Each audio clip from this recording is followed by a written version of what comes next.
আচ্ছা, তো এইটার সাথে এই ভিডিওটার সাথে এই সেটটা দেওয়া থাকবে, হ্যাঁ। এই যে 15 পেজের এই যে সেটটা রয়েছে এমসিকিউ, এই সেটটা দেওয়া থাকবে, এটা আগেই বানিয়ে দেওয়া হয়েছে। এই সেটের মধ্যে থিম থাকবে, এই সেটের মধ্যে হিস্টোরিক্যাল সোশ্যাল লিটারেরি কনটেক্সট থাকবে, 25টা করে অনেকগুলো সেট থাকবে এখানে। আর আমি 3টে চ্যাপ্টারকে স্পেসিফিক্যালি আজকে হাইলাইট করে পড়াবো আমি। তো সেই 3টে চ্যাপ্টারের উপরে 25টা করে আলাদা আলাদা এমসিকিউ এমনিতেই করা থাকবে, ঠিক আছে।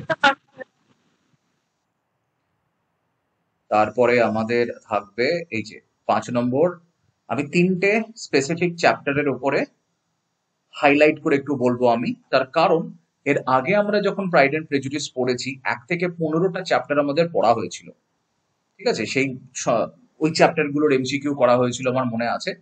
এই যে অনেকগুলো চ্যাপ্টার পড়া হয়েছিল, সেগুলোর আলাদা করে এমসিকিউ করা হয়েছিল। কিভাবে আমরা চ্যাপ্টার গুলোকে ব্রেকডাউন করি, প্রথমে টাইম লাইন অফ ইভেন্ট গুলোকে দেখো চ্যাপ্টার গুলোর, রাইট। এই যে আমরা এমনি করে পড়েছিলাম, আমরা বোধহয় এটা পেঙ্গুইনের বইটা থেকে পড়ছিলাম মনে হয়, পেঙ্গুইনের বইটা থেকে পড়ছিলাম আমরা, ঠিক আছে। তো 61টা চ্যাপ্টার, রাইট, 3খানা ভলিউম, এমনি করে আমরা পড়ছিলাম এমনিতে। তো একটু স্পিডে পড়বো আজকে। আর এইভাবে আমার মনে পড়ছে 15টা চ্যাপ্টার আমরা পড়েছিলাম এমনিতে, এইভাবে সামারি করে পড়ছিলাম আমরা। আমরা স্যালিয়েন্ট কিছু কোর্স নিয়ে আলোচনা করছিলাম, আর তারপরে আমরা দাগও দিচ্ছিলাম, আর প্রত্যেকটা চ্যাপ্টার থেকে বোধহয় 25টা 50টা করে আমরা এমসিকিউ করছিলাম। আজকে আমি যেটা করব, আমি আগে বলে দিই যে ন্যাভিগেশন কিরকম করে করব। যেহেতু কাইন্ড অফ ওভারভিউ ক্লাস, সেই জন্য হিস্টোরিক্যাল কনটেক্সট নিয়ে বলতে গেলে তো অনেক সময় লেগে যাবে আমার। তো অল্প করে আমি বলবো হিস্টোরিক্যাল কনটেক্সট। আর একটা একটা জেন্ট্রি, গ্রামের, ইংল্যান্ডের সেই সময়কার গ্রামের একটা জেন্ট্রির কথা আছে। আমরা এগুলো তো জন কিটসের সময়ের পরের কথা বলছি, তার মানে আমরা ধরে নিই রিজেন্সি পিরিয়ডের কথা বলছি। তো রিজেন্সি পিরিয়ডে ম্যানসফিল্ড পার্কের মতো নভেল যখন মাস্টার ডিগ্রিতে পড়ে আসে, বা কলেজে যখন প্রাইড এন্ড প্রেজুডিস এমনিতেই পড়ে আসে, বা সেন্স এন্ড সেন্সিবিলিটি এখন পড়ানো হবে, তো সেইগুলো ওই রিজেন্সি পিরিয়ড কেমন দেখতে ছিল তার জন্য এই 2005-এর সিনেমাটা আমার তো মনে হয় সবাই দেখে। আর এই মিনি সিরিজটা বড্ড ভালো, এই কলিন ফার্থের যে মিনি সিরিজটা আছে 1995-এ, একটু খুঁজলে ডেফিনেটলি পাওয়া যাবে। তো আমার মনে হয় বইয়ের পাশাপাশি এই দুটো অ্যাডাপ্টেশন যদি পড়া যায় তাহলে খুব ভালো হবে। ছোট্ট করে প্লট সামারি আমি বলবো, কিন্তু ওটা বড় কোনো পরীক্ষার জন্য ওই রকম করে প্লট সামারি করা, মানে পিএসসির মতো পরীক্ষা, স্কুল সার্ভিসের মতো পরীক্ষাটা হাস্যকর, ওইভাবে করা উচিত নয় এমনিতে, ঠিক আছে। নভেলের ডেভেলপমেন্ট নিয়ে অল্প একটু কথা বলবো, পাবলিকেশন হিস্ট্রি নিয়ে খুব অল্পের মধ্যে কথা বলবো আমি। সোশ্যাল কনটেক্সটটা খুব ইম্পর্টেন্ট। এই যে সোশ্যাল যে হায়ারার্কি ছিল না, 5টা টিয়ারে যে হায়ারার্কিটা ছিল, রয়্যালটি হয় গ্রামে বা শহরে। অ্যাকচুয়ালি রয়্যালটিটা না গ্রামে থাকে ওই সময়, রিজেন্সি পিরিয়ডের কথা বলছি আমি এমনিতে, 1818-এর কথা বলছি আমি, 1818। তারপরে অ্যারিস্টোক্রাসি হয়, ডিউক হার্লস ব্যারন্স এরা হয়। তারপরে এই যে আপার জেন্ট্রি হয়, যারা বড্ড মানে টাকা পয়সাওয়ালা ল্যান্ড ওনার, এইগুলো দেখে দেখে লিখতে হবে। পরে ভিডিওকে কি করতে হবে, পজ করে করে দেখে দেখে লিখতে হবে এগুলোকে। তারপরে মিডল ক্লাস জেন্ট্রি হয়, আমাদের যে বেনেট পরিবার, এই বেনেট পরিবার হচ্ছে এই যে কলিন্সের কাছে চলে যাবে না এস্টেটটা খুব তাড়াতাড়ি, তো স্মল এস্টেট ওনারের মধ্যে পড়ে এরা, প্রফেশনাল হতে পারে এরা, এরা আর্মি অফিসার হতে পারে, ভিকামের মতো আর্মি অফিসার হতে পারে। ভিকাম এখনো সেই রকম মিডল জেন্ট্রি আর্মি অফিসার নয় যদিও, ঠিক আছে। ক্লার্জি যেমন এমিলি ব্রন্টির বাবা, ওদের কথা বলছি আমি, ওরা হচ্ছে মিডল জেন্ট্রিটা। এরা লেখালেখি করতো, খুব ভালো লেখালেখি করতো এরা। লোয়ার আর ওয়ার্কিং ক্লাসের কথা তো খুব একটা আমরা বলি না এমনিতে, ঠিক আছে। তো এই যে বেনেট ফ্যামিলি, এই যে মিডল টিয়ার ল্যান্ডেড জেন্ট্রি, যে কথাটা বলছি আমি, মিডল টিয়ার ল্যান্ডেড জেন্ট্রি, এরা কিরকম করে অ্যারিস্টোক্রেসির সঙ্গে সোশ্যালাইজ করে সেই নিয়ে তো বই। বিংলির সাথে কিভাবে সোশ্যালাইজ করছে, ডার্সির সাথে কিভাবে সোশ্যালাইজ করছে, ক্যাথরিন দি বড়োর মতো অ্যারিস্টোক্র্যাটের সঙ্গে কিভাবে সোশ্যালাইজ করছে। আর এইটা খুব ইম্পর্টেন্ট কি, এই যে ধর কিং লিয়ারের মতো নভেলও, মানে নাটকেও দেখবি, আর হ্যামলেটের মতো নাটকেও দেখবি, এই যে প্রাইমো জেনিচারের যে প্রবলেম, ঠিক আছে, এই যে সব থেকে বড় ছেলে ইনহেরিট করে, আর মেয়েরা কি করবে, মিস্টার কলিন্সের কাছে চলে যাচ্ছে সবকিছু, কর্নেল ফিটস উইলিয়াম কি করছে দেখতে হবে। তো মেয়েরা কিছু পাবে না আর বড় ছেলে পাবে। তো এই প্রাইমো জেনিচার নিয়ে আমার মনে হয় সেই শেক্সপিয়ারের সময় থেকে শুরু করে প্রত্যেক রাইটার কোনো না কোনো ভাবে কমেন্টারি দিয়ে গেছে। আর এই নভেলটাও সেদিক থেকে কিছু কম নয়, কমেন্টারি দেওয়ার দিক থেকে, ঠিক আছে। তাই উইমেনদেরকে রেসপেক্টেবল রোলে দিচ্ছিস তুই, নাকি শুধু গভর্নেন্স হিসেবে দেখছিস, নাকি শুধুমাত্র বিয়ে দিয়ে দিয়েছিস? তো এই যে মিস্টার কলিন্সের সাথে বিয়ে হয়ে গেল, শার্লটের বিয়ে হয়ে গেল, তো শার্লট কি আনন্দে আছে সেটা দেখে আমাদের এলিজাবেথ বেনেটের কেমন একটা লাগছে, কিন্তু দেখছে যে বাহ, বেশ ভালো আছে। তো মানে এক্সপেক্টেড হচ্ছে যে তুমি নিডল ওয়ার্ক করবে। দেখবি 1995 এর বিবিসিটা শুরু হচ্ছে নিডল ওয়ার্ক দিয়ে। আমাদের 2005-এর যে নেটফ্লিক্সে যেটা এখন চলছে যে প্রাইড এন্ড প্রেজুডিস, ওখানেও দেখবি এই যে সেলাই করার এই যে ব্যাপারটা রয়েছে। অ্যান ব্র্যাডস্ট্রিটের কবিতাতে আমরা ছোটবেলা পড়েছি সেলাই করার একটা ব্যাপার থাকে মেয়েদের, ঠিক আছে। আর ম্যারেজকে আমরা ফিনান্সিয়াল সিকিউরিটি হিসেবে দেখবো। মানে কেউ বোকার মতো যদি প্রশ্ন করে কেন, সেটার উত্তর হচ্ছে যে বেনেটের ফ্যামিলি হচ্ছে মিডল জেন্ট্রি, এরা স্মল এস্টেট ওনার। আর যখন অনেকগুলো মেয়ে থাকবে তোমার, তখন একবার এলিজাবেথকে ওর মা ঝাঁঝিয়ে উঠে একবার সিঁড়ি দিয়ে নামতে নামতে বলবে যে যখন তোর থাকবে না 5-6টা মেয়ে, তখন তুইও বুঝবি কেন আমি এত বিয়ে বিয়ে করি, এত বিয়ে বিয়ে করি। ওই জায়গাগুলোকে একটু ধরে ধরে দেখতে হয়, রাইট? লিটারেরি কন্টেক্সট নিয়ে আলোচনা করবো, অথর বায়োগ্রাফি নিয়ে ক্লাস নয় এটা, ঠিক আছে। তাও দু একটা কথা তো বলতে হবে, কারণ অস্টেনকে নিয়ে শুরু করলে শেষ করা যায় না। ভলিউম গুলো ধরে ধরে যেটা আমি এখানে করেছি, এক তো আমাদের 1 থেকে 15 নম্বর চ্যাপ্টার করা হয়ে গেছে। এখানে যেটা দেখতে পাচ্ছি সেটা কি না, প্রত্যেকটা চ্যাপ্টার থেকে একটা করে স্যালিয়েন্ট কোড বার করেছি আমি, আর 2 থেকে 3 লাইনের মধ্যে, সেন্টেন্সের মধ্যে চ্যাপ্টারটাকে আমি সামারাইজ করছি। তো তুমি যখন বই পড়বে, পাশে তুমি সিনেমাটাকে রাখবে, পাশে তুমি বিবিসি অ্যাডাপ্টেশনটাকে রাখবে।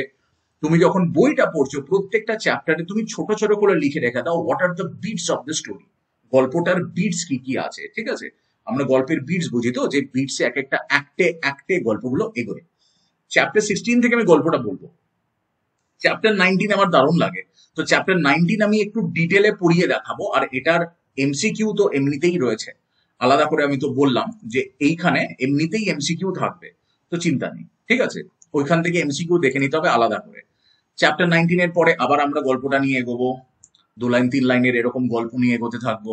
চ্যাপ্টার 34-35 আমার মতে ব্যাপক জায়গা, যেখানে টার্ন আসছে একটা, ঠিক আছে। ডার্সি এখানে প্রপোজ করবে এলিজাবেথকে, এই চ্যাপ্টারটা 34 চ্যাপ্টার, এই চ্যাপ্টারটা একটু ভালো করে আমরা টাইম লাইন আর কোট একটু দেখে নেবো। হাতের সামনে যদি বই থাকে ভালো হয়, বই তাহলে কি আন্ডারলাইন করতে পারবো আমরা জায়গাগুলো। একটু স্পিডে বলবো আমি, ঠিক আছে, যাতে তাড়াতাড়ি আমি কভার করতে পারি। চ্যাপ্টার 36 থেকে থ্রু চ্যাপ্টার 61 পর্যন্ত আবার আমরা এগোবো এরকম করে। 3টা ভলিউমে কিরকম ভাগ করা আছে এখানে দেখা যাচ্ছে। চ্যাপ্টার 43 থেকে 3rd ভলিউম শুরু হবে, সেটা কেমব্রিজের ক্ষেত্রে মিলবে, সরি কেমব্রিজ না, পেঙ্গুইনের ক্ষেত্রে মিলবে বইয়ে। এইখানে এসে আবার চ্যাপ্টার 53-54 এই জায়গাটা থেকে 58 যখন ডার্সি আবার প্রপোজ করছে এলিজাবেথকে, আমার কাছে ওটা দারুণ টার্ন একটা। আর চ্যাপ্টার 58টা আমরা একটু আলোচনা করে নেবো, সেই জন্য ভালো ভালো লাইন একটু দাগ দিয়ে নেবো অবশ্যই, কি থিম আছে, মোটিভ আছে, ওগুলো দেখে নিলাম আমরা। আর ওই চ্যাপ্টার 58 যখন ডার্সি প্রপোজ করছে, ইউনিট টু মানে মেক আ, কি বলবো, ইউর ওন ম্যাপ, কি চ্যাপ্টার 34 কেমন ছিল ওটা, ঠিক আছে। তো কিভাবে অস্টেন ডায়লগ গুলোকে ইউজ করছে এটা তুই নিজে এক্সামিন কর। চ্যাপ্টার 34 নে, চ্যাপ্টার 58 নে, তুই নিজে এক্সামিন করবি এটা। প্রাইড থেকে হিউমিলিটিতে আসতে হবে, তো তো পুরোটাই তো প্রাইড ভাঙতে হবে, প্রেজুডিস ভাঙতে হবে, ঠিক। ভালোবাসবার জন্য যে প্রেজুডিস, সেটা যে এলিজাবেথের মধ্যে ছিল, আর ডার্সির মধ্যে যে প্রাইড ছিল, যেটা নাকি হিউমিলিটিতে আসছিল না, এই নিয়েই তো আমাদের নভেল। তো ডায়ালগ কিরকম করে অস্টেন লিখেছে, এমনিতেই অন্যান্য ক্লাসে বহুবার আমি বলেছি যে অস্টেন ওই রকম 1818 সালের গ্রামের মধ্যে থেকে, ইংল্যান্ডের গ্রামের ওই ছোট্ট গন্ডির মধ্যে থেকে, আমি যে এখনই বললাম না টিয়ার আছে এক একটা হায়ারার্কি আছে সমাজের, ওইটুকু সমাজের মধ্যে থেকে ও অনবদ্য ইনসাইট দেয় হিউম্যান সাইকোলজি নিয়ে। এখনকার দিনেরও ভালো ভালো রাইটাররা যারা টিভি শো লিখছে, মিনি সিরিজ লিখছে, যারা সিনেমা লিখছে, সেই সমস্ত রাইটাররা দে স্টিল পিক আউট কি, দে স্টিল ফিশ আউট কি কিরকম করে জেন অস্টেন ক্যারেক্টার ডেভেলপমেন্ট করতো, ক্যারেক্টার গুলোর মধ্যে পরিবর্তন আনতো। ইভেন গেম অফ থ্রোনসেও এটার প্রভাব দেখতে পাওয়া যায়, ঠিক আছে, জেন অস্টেন কিভাবে লিখে গেছে। এলিজাবেথ বেনেটকে নিয়ে আমি একটু আলোচনা করার ইচ্ছে আছে, ইফ টাইম পারমিটস, যদি 1-1.5 ঘন্টা না হয়ে যায় ক্লাসটা, আমি এলিজাবেথ বেনেটকে নিয়ে দুটো কথা বলবো, এই যে এখানে দেখাচ্ছি আমি সেই জায়গাগুলো। আচ্ছা, তো এই নিয়ে আমাদের শেষ হবে আজকের ক্লাস। তো আমি একদম শুরুতে চলে আসছি, যে কনটেক্সট গুলো দিয়ে আমি আজকে শুরু করব। আচ্ছা, তো এই যে আমি বললাম একটা ছোট্ট একটা ওয়ার্ল্ডের মধ্যে, ইংলিশ কান্ট্রি সাইডের মধ্যে নিজেকে আটকে রেখে দেওয়া, আর এমন একটা সময় এটা লেখা যখন নেপোলিয়নিক ওয়ার্স হচ্ছে, ইউরোপে তখন আপহিবল হচ্ছে, ওই আপহিবলের সময় লোকজন পছন্দ করছে যে একটা সুন্দর একটা ছিমছাম একটা গ্রামের মধ্যে কি সুন্দর জেন অস্টেন 1815 পরেও, মানে ওয়াটারলুতে নেপোলিয়নের ডিফিট হলো, রাইট? তারপরেও দেখ নোভেলের মধ্যে ডোমেস্টিক ট্রাঙ্কুইলিটি রয়েছে। বাইরে যে থ্রেট অফ ওয়ার ছিল, নেপোলিয়নের যে থ্রেট অফ ওয়ার ছিল, সেখানে থেকে ডোমেস্টিক শান্তি দেখাতে পারছে কে? জেন অস্টেনের এখানে দেখতে পাচ্ছি আমরা, ঠিক আছে? তাই এই যেটা ইচ্ছে করে এই যে শুধুমাত্র লোকজনের মধ্যে কথাবার্তা, সোশ্যাল ডায়নামিক্স কি, গ্লোবাল পলিটিক্স থেকে ছাড়িয়ে নিয়ে এসে ওই জিনিসটা দেখানো, এটা একদিকে ভালো আর একদিকে খারাপও বটে। কন্ট্রাপান্টাল রিডিং যখন ম্যানসফিল্ড পার্কের পড়া হয়েছে তখন সেটা খুব একটা ভালো দেখায়নি, ঠিক আছে? কারণ ম্যানসফিল্ড পার্কের টাকাটা কোথা থেকে ইনকাম হচ্ছিল দেখতে হবে। তো মাস্টার ডিগ্রি ক্লাসে নিশ্চয়ই কন্ট্রাপান্টাল রিডিং নিয়ে কথা হয়, আর এইখানে কন্ট্রাপান্টাল রিডিং না করে আমরা গ্লোবাল পলিটিক্স এর বাইরে বেরিয়ে এসে জিও পলিটিক্যাল ব্যাপারে না গিয়ে একটা ট্রানজিশনাল পিরিয়ডে অস্টেন অলরেডি লিখছে, রাইট? আমরা 19 সেঞ্চুরির দিকে তখন যাচ্ছি, রাইট? আর এই সময় এমনিতেই 18 সেঞ্চুরি নভেল যেগুলো ছিল সেগুলো কি ডিফোর লেখা, রিচার্ডসনের লেখা, ওরা সব কি নিয়ে লিখছিল? মোরালিটি আর ডোমেস্টিক ম্যানার নিয়ে তো এমনিতেই লিখছিল ওরা। রোম্যান্টিসিজম মাঝখান থেকে এসে আমাদেরকে কি দিল? এজ অফ ফিলিং দিল, তাই তো? ইমোশনাল কমপ্লেক্সিটি আসবে, স্বাভাবিক। লিটারেচার ইন্ট্রোস্পেক্টিভ হলো, ঠিক? অটোবায়োগ্রাফির যুগ এলো, ঠিক তো? ওয়াসওয়ার্থের হাত ধরে। আর নেপোলিয়ানও এলো, সেটাও ঠিক কথা। তো অস্টেন এবারে না ওই গ্যাপটাকে ব্রিজ করবে। এতদিন পর্যন্ত রিচার্ডসনের বা ডিফোর যে ডাইডাক্টিক ট্রেডিশনটা, আর এরপরে জর্জ এলিয়ট যে সাইকোলজিক্যাল রিয়েলিজম আনবে ভিক্টোরিয়ান টাইমসে, এরপরে টমাস হার্ডি আনবে যে সাইকোলজিক্যাল রিয়েলিজম, ওই দুটোর মাঝখানে না ও ক্লাসিসিস্ট না ও রোমান্টিক জেন অস্টেন।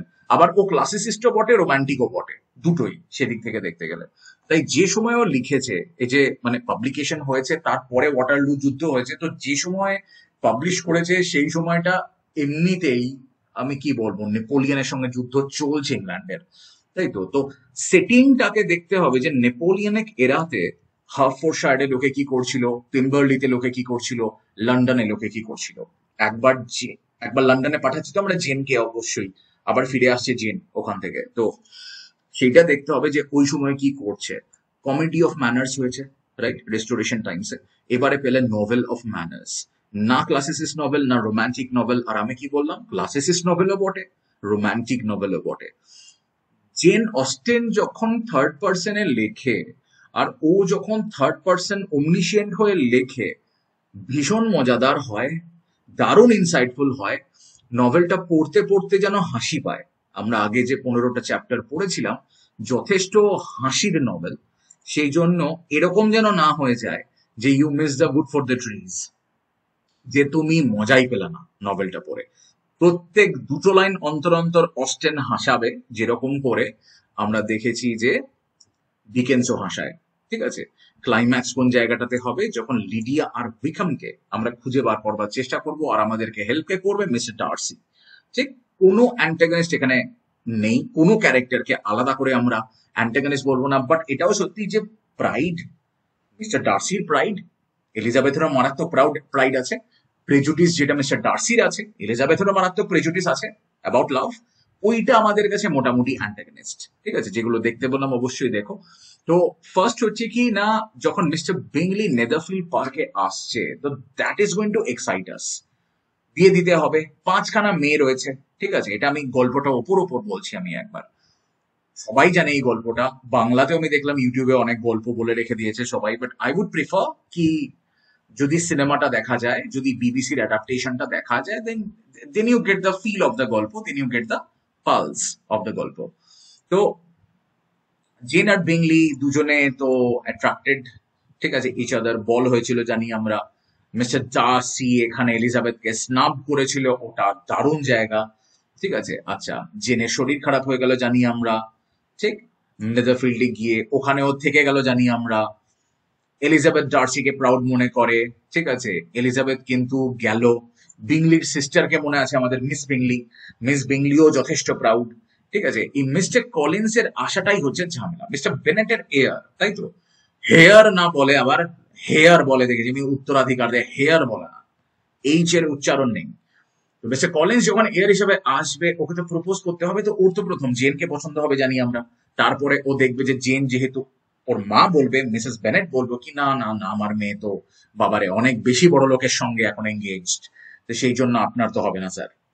তো মিস্টার কলিন্স বেশ বোকা বোকা লোক, আমাদের একদম পছন্দ না মিস্টার কলিন্সকে। সেই কলিন্সের সঙ্গে তাহলে ও কি চাইছে যে যদি এলিজাবেথকে বিয়ে করা যায়, এলিজাবেথের মাঝখান থেকে বিকামের সঙ্গে দেখা হয়ে গেল, ঠিক আছে। আর বিকাম এই যে বলবে, এটা দারুণ ইম্পর্টেন্ট চ্যাপ্টার বাই দেবে, যে জার্সি নাকি খুব খারাপ করেছে ওর সঙ্গে।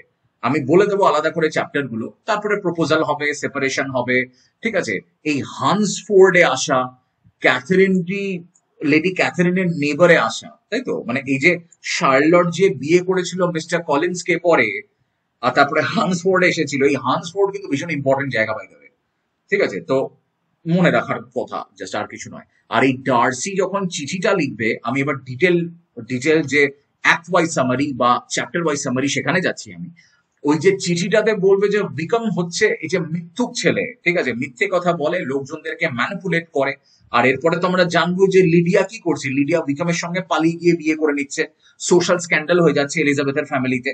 সেখান থেকে আবার বিয়ের জন্য টাকাটা পর্যন্ত কে দিয়েছে, বিকমকে রাজি কে করিয়েছে, ডার্সি, ঠিক আছে। ডার্সি এত কিছু করছে ওদের জন্য, ঠিক আছে। তো এই বিকমের সমস্ত ঋণের টাকা মেটানো, অ্যারেঞ্জ করা ম্যারেজকে, অ্যানোনিমাসলি করা সবকিছুকে যাতে ওর নাম না জানতে পারে, তো এইগুলোর দিক থেকে এই রিইউনিয়ন বলো, রেজলিউশন বলো, খুব সুন্দর। ডার্সি আবার প্রপোজ করবে এলিজাবেথকে, এইগুলো আমরা ভালো করে দেখবো। দুখানা ম্যারেজ হবে, ঠিক আছে, জেনের বিয়ে হবে, এলিজাবেথের বিয়ে হবে, আর ফ্যামিলিয়াল আবার হারমোনিতে আমরা ফিরে আসবো। লাইক ফার্স্টেও হারমোনি ছিল, শেষেও হারমোনি থাকবে, মাঝখানে অনেক রকম ঝামেলা হবে, দারুণ ভাবে ডেভেলপ করা এমনিতে গল্পটা। তো কবে কখন লিখছিল আমরা একবার দেখবো। এইটা তো যে কোনো পরীক্ষায়, যে কোনো সময়, যে কোনো ইন্টারভিউ জিজ্ঞেস করবে, প্রাইড অ্যান্ড প্রেজুডিসের অ্যাকচুয়াল টাইটেল কি ছিল বা ইনিশিয়াল টাইটেল কি ছিল, আগে কি টাইটেল দিয়েছিল, কোন জায়গাতে বসে অক্টোবরের 1796-এ ও ঠিক করছে, লেখা শুরু করছে Pride and Prejudice, Jane Austen, ঠিক। এই জায়গাটার নাম মনে রাখতে হবে, কেন্টের এই জায়গাটার নাম যেন কেউ ভুলে না যাও, গুডনেস টাউন। বেশ, ম্যানুস্ক্রিপ্ট শেষ হচ্ছে 1 বছর বাদে, 1797, দারুণ সময়। অগস্ট মনে রাখবো আমরা 15 অগস্টের জন্য, 1798 আমরা জানি লিরিক্যাল ব্যালার্স এর জন্য, তো আগের বছর। তো চলো ঠিক আছে, নভেম্বর 1797-এ ওর বাবা সাবমিট করছে ম্যানুস্ক্রিপ্ট, কাকে, টমাস ক্যাডেলকে। রিজেক্ট করে দেয় উইদাউট রিভিউ, মেয়ে লিখেছে, ফালতু কে এ সমস্ত পাবলিশ করবে, না পড়ে রিজেক্ট করে দিল ক্যাডেল, ঠিক আছে। আচ্ছা, এবারে নভেলের ব্যাকগ্রাউন্ডে যেহেতু মিলিশিয়া গুলোর ক্যাম্প ছিল, যেখানে উইকহাম আছে, রাইট, তো আর ওই যে কর্নেল আছে, তো ওইটার সঙ্গে সেই সময়কার অ্যাকচুয়াল ইভেন্ট যেগুলো চলছিল, জিওপলিটিক্যাল ইভেন্ট যেগুলো চলছিল রেভলিউশনারি যুদ্ধের সময়, নেপোলিয়নের সময়, ওইটা না মিলে যায়। ব্রাইটনের যে মিলিটারিদের ক্যাম্প ছিল, ওটা 1793-তে খুলেছিল, মিলিশিয়ার মুভমেন্টও আছে সেই জন্য নভেলের মধ্যে আমরা জানি। যেখানে বিকামের সঙ্গে দেখা হবে, সেই সেই স্কার্ফ কিনতে যাবে, রিবন্স কিনতে যাবে, রিবন্স পছন্দ করা, that's very symbolic by the way, ওই রিবন্স পছন্দ করতে যাওয়া এলিজাবেথের, যেখানে উইকহামকে পছন্দ হবে। অস্টেন নভেলকে রিভাইজ করতে বসেছেন কত বছর বাদে সেটা দেখ। অরিজিনাল ম্যানুস্ক্রিপ্ট ততদিনে মানে হারিয়েও গেছে, ঠিক আছে, আর আমরাও দেখতে পাই না অরিজিনাল ম্যানুস্ক্রিপ্ট গুলোকে, ঠিক আছে।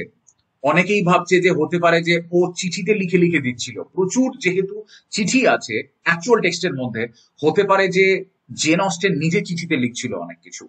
প্রাইড অ্যান্ড প্রেজুডিসের টেক্সট হয়তো ওখান থেকে বের করা হয়েছে, রিনেম করা হয়েছে। 1811, 1812 কথা যখন রিনেম করা হয়েছে। আর টমাস এগারটন, থমাস বলো না, টমাস এগারটন 110 পাউন্ড, আজকের দিনে মোটামুটি 9300 পাউন্ড, তো 110 পাউন্ডে এ কিনে নেয় এটা। এরকম বলা হয় যে বিক্রি করে দেওয়াটা উচিত হয়নি প্রাইড অ্যান্ড প্রেজুডিসের। তার কারণ হচ্ছে এমনিতেও মোটামুটি অন অ্যাভারেজ 140 পাউন্ড করে পেত প্রত্যেকটা বই থেকে। তো ও এই প্রাইড অ্যান্ড প্রেজুডিসটা বড্ড সস্তায় দিয়ে দিয়েছিল 110 পাউন্ডে। তারপরে এই যে নতুন টাইটেলটা হলো, সেই টাইটেলটা আবার ইন্সপায়ার্ড বাই সেই সময় ফ্যানি বার্নির বই ছোটরা পড়ছে, তো সিসিলিয়া থেকে নেওয়া, যেখানে প্রাইড আর প্রেজুডিস ওইটা 3বার ব্লক ক্যাপিটালে সিসিলিয়াতে আছে। তো ফ্যানি বার্নির প্রভাব আছে এমনিতে এখানে, ঠিক আছে। কেন রিনেম করা হয়েছে, যাতে ওই সময়কার কন্টেম্পোরারি যারা লিখছিলেন, যেমন মার্গারেট হলফোর্ড, বা হোরেস স্মিথ, ওরা ফার্স্ট ইমপ্রেশনস বলে বই লিখে ফেলেছিলেন।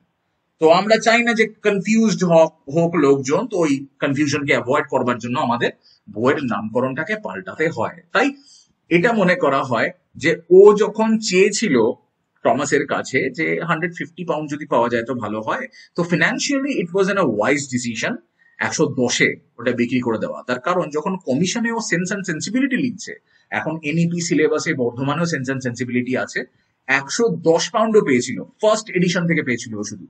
ঠিক আছে, তাই এজারটন যখন 450 করলো ইনকাম প্রথম দুটো এডিশন থেকে শুধু প্রাইড এন্ড প্রেজুডিসে, তখন বোঝা গেল যে 110 পাউন্ডে দিয়ে দেওয়া was not wise.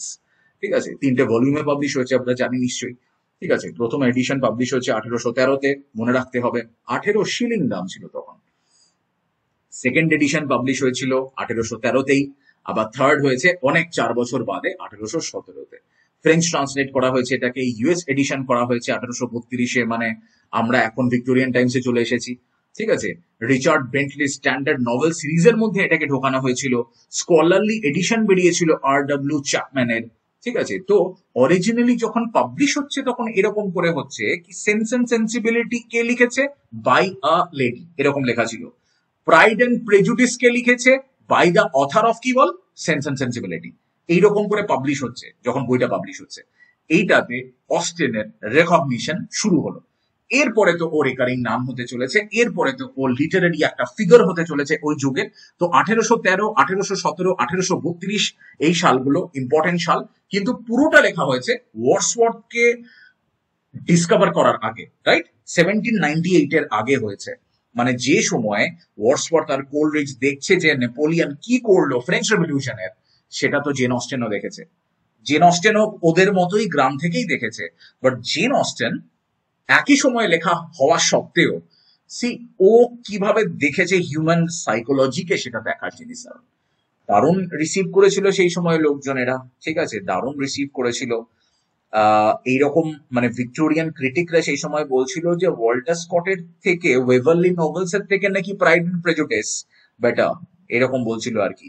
Charlotte Brontë, ও অবশ্যই একটু ক্রিটিসাইজ করে ফেলেছে, যদিও পরবর্তীকালে 1847 এর কথা বলছি আমি, ও একটু ক্রিটিসাইজ করে বলেছে যে হাইলি কাল্টিভেটেড গার্ডেন লিখেছেন জেন অস্টেন, যেটার মধ্যে ওপেন কান্ট্রি আর ফ্রেশ এয়ার কোনোটাই নেই।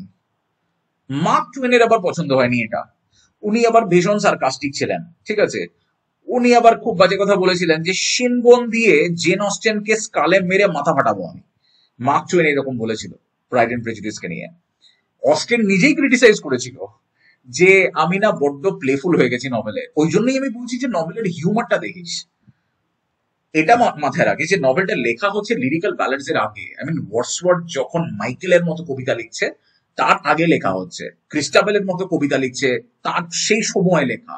তো সেই সময় কি দারুণ হিউমারের ব্যবহার, অথচ সিরিয়াস ডেপথের জিনিস রয়েছে, তাই তো। তো ওর নিজেরও ভালো লাগতো না। এই ভদ্রলোক প্রেস করেছিলেন নভেলটাকে, এই যে বেভারলি নভেলস এর আমাদের Walter Scott, sir Walter Scott, ঠিক সে বঙ্কিমচন্দ্রকে বলে না পশ্চিমবঙ্গের ওয়াল্টার স্কট, ঐতিহাসিক নভেল লেখার জন্য। হ্যাঁ, তো উনি বলেছিলেন যে আমি কম করে 3বার পড়েছি নভেলটা, এত ভালো লেগেছে আমার। তো ওয়াল্টার স্কটের দারুণ লেগেছিল নভেলটা। সোশ্যাল কন্টেক্সট আমি বললাম, সোশ্যাল স্টেটাসই হচ্ছে বাবা তোমার জমি আছে কিনা। 300+ একর যদি না থাকে তাহলে তুমি ল্যান্ডেড জেন্ট্রি নও। ঠিক আছে, 300+ একর থাকতে হবে তোমার, তবে গিয়ে তুমি সেই সময় ল্যান্ডেড জেন্ট্রি। আমি 1798 থেকে 1818 পর্যন্ত বলছি আমি সময়। তা প্রাইমোজেনিচার মনে রাখতে হবে, একটু উইমেনদের রোলের কথা মনে রাখতে হবে, ম্যারেজের কথা মনে রাখতে হবে। আর অস্টেন নিজে যেহেতু কোনোদিনও বিয়ে করেনি, তাই ওকে ওর ফ্যামিলি দেখতো। স্পিনস্টার হুডটা সোশ্যাল লিমিনালিটির মধ্যে পড়ে, এমনিতেই লোকজন পছন্দ করে না স্পিনস্টারদেরকে, তার মানে সেটাও মাথায় রাখুন। আচ্ছা, একদিকে রোমান্টিক ট্রেন্ড চলছিল 1798-এ, আরেকদিকে গথিক ট্রেন্ড চলছিল সেই সময়। ঠিক আছে, এরপরেই তো মেরি শেলির বই আসবে, এরপরেই তো বাইরনের লেখাগুলো আসবে, কোলরিজও এই সময় লিখছে। তাই এমনিতেই চারিদিকে আনরিয়েলিস্টিক সেটিং চলছে। তো তার মধ্যে আমি চলো এমনি করি, মিডল ক্লাস ক্যারেক্টার নিয়ে চলে আসি, আমি কোর্টশিপ নিয়ে কথা বলি, আমি ম্যানার নিয়ে কথা বলি, আমি পার্সোনাল গ্রোথ নিয়ে কথা বলি, চলো। ঠিক আছে, আর তার সাথে যদি একটু শার্প স্যাটায়ার ঢোকাতে পারি তো আরো ভালো হয়। ঠিক, তাই প্রবলেম যত আসবে জীবনে, প্রত্যেকটা ক্যারেক্টারের একক একক ক্যারেক্টারের ওরা ডায়লগ বলো, চিন্তা ভাবনা বলো, আর আস্তে আস্তে নিজেকে ডেভেলপ করে ওই সমস্ত প্রবলেম গুলো সলিউশন বার করবে। তো প্রাইড এন্ড প্রেজুডিস সেই জন্য বিখ্যাতই হয়ে গেছিল, উইটের জন্য, মোরালিটির জন্য, সাটলটির জন্য, আর সোশ্যাল রিয়েলিজমের জন্য।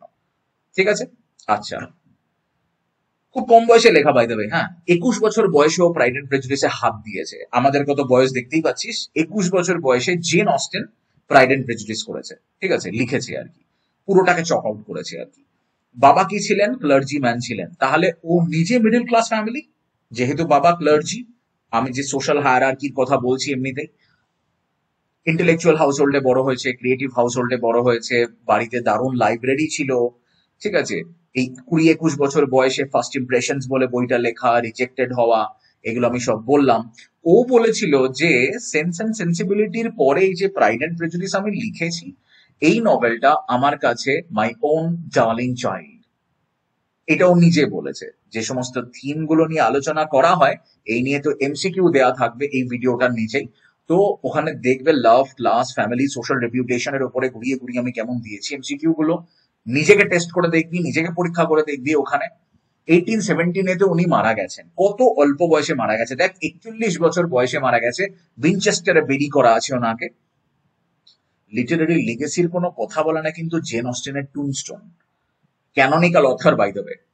ফেমিনিজমকে আসতে হবে না জেন অস্টেনকে ক্যাননে ঢোকানোর জন্য, she is already canon, she is canon. বেশ, এইবারে আমি ডিটেলে যাব। ঠিক, প্রত্যেকটা যদি বই থাকে, সেই বইয়ে প্রত্যেকটা চ্যাপ্টার, ভলিউম বেছে বেছে, চ্যাপ্টার বেছে বেছে, you should write it down. প্রথম 15টা যেহেতু পড়া হয়ে গেছে, তাই আমি একটু এগিয়ে যাব। আমি 16 থেকে শুরু করতে চাইছি। উইকামের সঙ্গে এবারে এলিজাবেথের একটু মানে ইয়ে হয়েছে, আলোচনা চলছে এবারে একটু, ঠিক আছে, নিজের কথা বলছে, এদিক ওদিক একটু ঘুরতে যাচ্ছে এখানে সেখানে। হ্যাঁ, লিডিয়া, কিটি ওরা তো থাকবেই এমনিতে, কিন্তু ওই আর কি, ঠিক আছে। ফ্যাব্রিকেটেড স্টোরি বলে দিল যে ডার্সি কত খারাপ ছিল, ঠিক আছে। এলিজাবেথ ডার্সিকে আরো অপছন্দ করতে লাগলো, ঠিক আছে। এখানে এই যে এটা রয়েছে, everybody was pleased to think how much they had always disliked mister Darcy before they had heard anything of him. খুঁজে বার করো লাইন, দাগ দাও লাইন, পরে ডিটেলে পড়া হবে ডেফিনেটলি।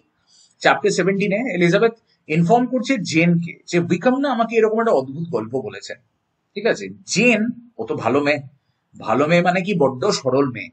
জেনের আবার বিশ্বাস হচ্ছে না, কারোর ব্যাপারে কোনো খারাপ কথা জেনের বিশ্বাস হয় না। আবার আরেকটা প্রবলেম আছে যে মিস্টার বিংলিকে জেন ভালোবাসে সেটা দেখাতেও পারে না, কিছুই পারে না জেন, জেন কিছুই করে না, জেন বসে থাকে, জেন মিষ্টি হয়ে সুন্দর হয়ে বসে থাকে শুধু সারাক্ষণ। তো ওইটাই মানে হাস্যকর, মানে এমনিতে আমাদের হাসি পাবে শুনে, কিন্তু জেনের এরকম ব্যবহারের জন্য কিন্তু ডার্সি সরিয়ে নিয়ে চলে গেছিল বিংলিকে ওর কাছ থেকে, সেটা অভাব, ঠিক আছে। এই যে জেন বলবে we are all fools in love, ঠিক আছে, এই চ্যাপ্টারে বলবে, খুঁজে বার করে অবশ্যই দাঁড়াবে। বিংলি অ্যানাউন্স করলো কি নেদারফিল্ডে বল হবে। সে লিডিয়া বলছিল না বল হবে, বল হবে, মজা হবে, মজা হবে, বল করুন একটা। মিসেস বেনেটও বলছে নির্লজ্জের মতো, বল করুন একটা, বল করুন একটা, খুব মজা হবে, অবশ্যই আপনার একটা বল করা উচিত, ঠিক আছে। চ্যাপ্টার 18 আসবি, নেদারফিল্ড হলে এলিজাবেথ আবার কাকে অ্যাভয়েড করছে বল? ডার্সিকে অ্যাভয়েড করছে, কিন্তু ডান্সও করছে। সিনেমাতে দেখবি বেশ অকওয়ার্ড ছিল, ঠিক আছে। মিস্টার কলিন্স মাঝখান থেকে এলিজাবেথকে প্রপোজ করে বসেছে, যাকে ও পরিষ্কার রিজেক্ট করেছে, এই হচ্ছে ঝামেলা।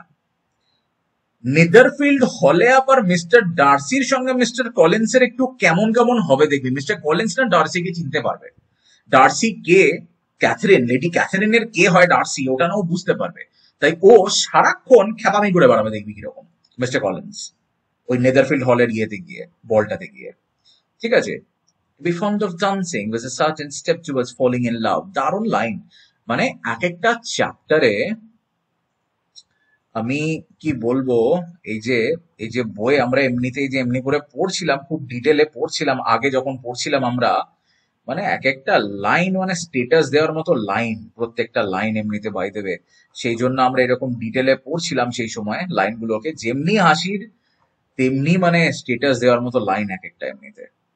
Two be fond of dancing, এটা হচ্ছে একটা কি না নিশ্চিত একটা স্টেপ কোন দিকে, টুয়ার্ডস ফলিং ইন লাভ।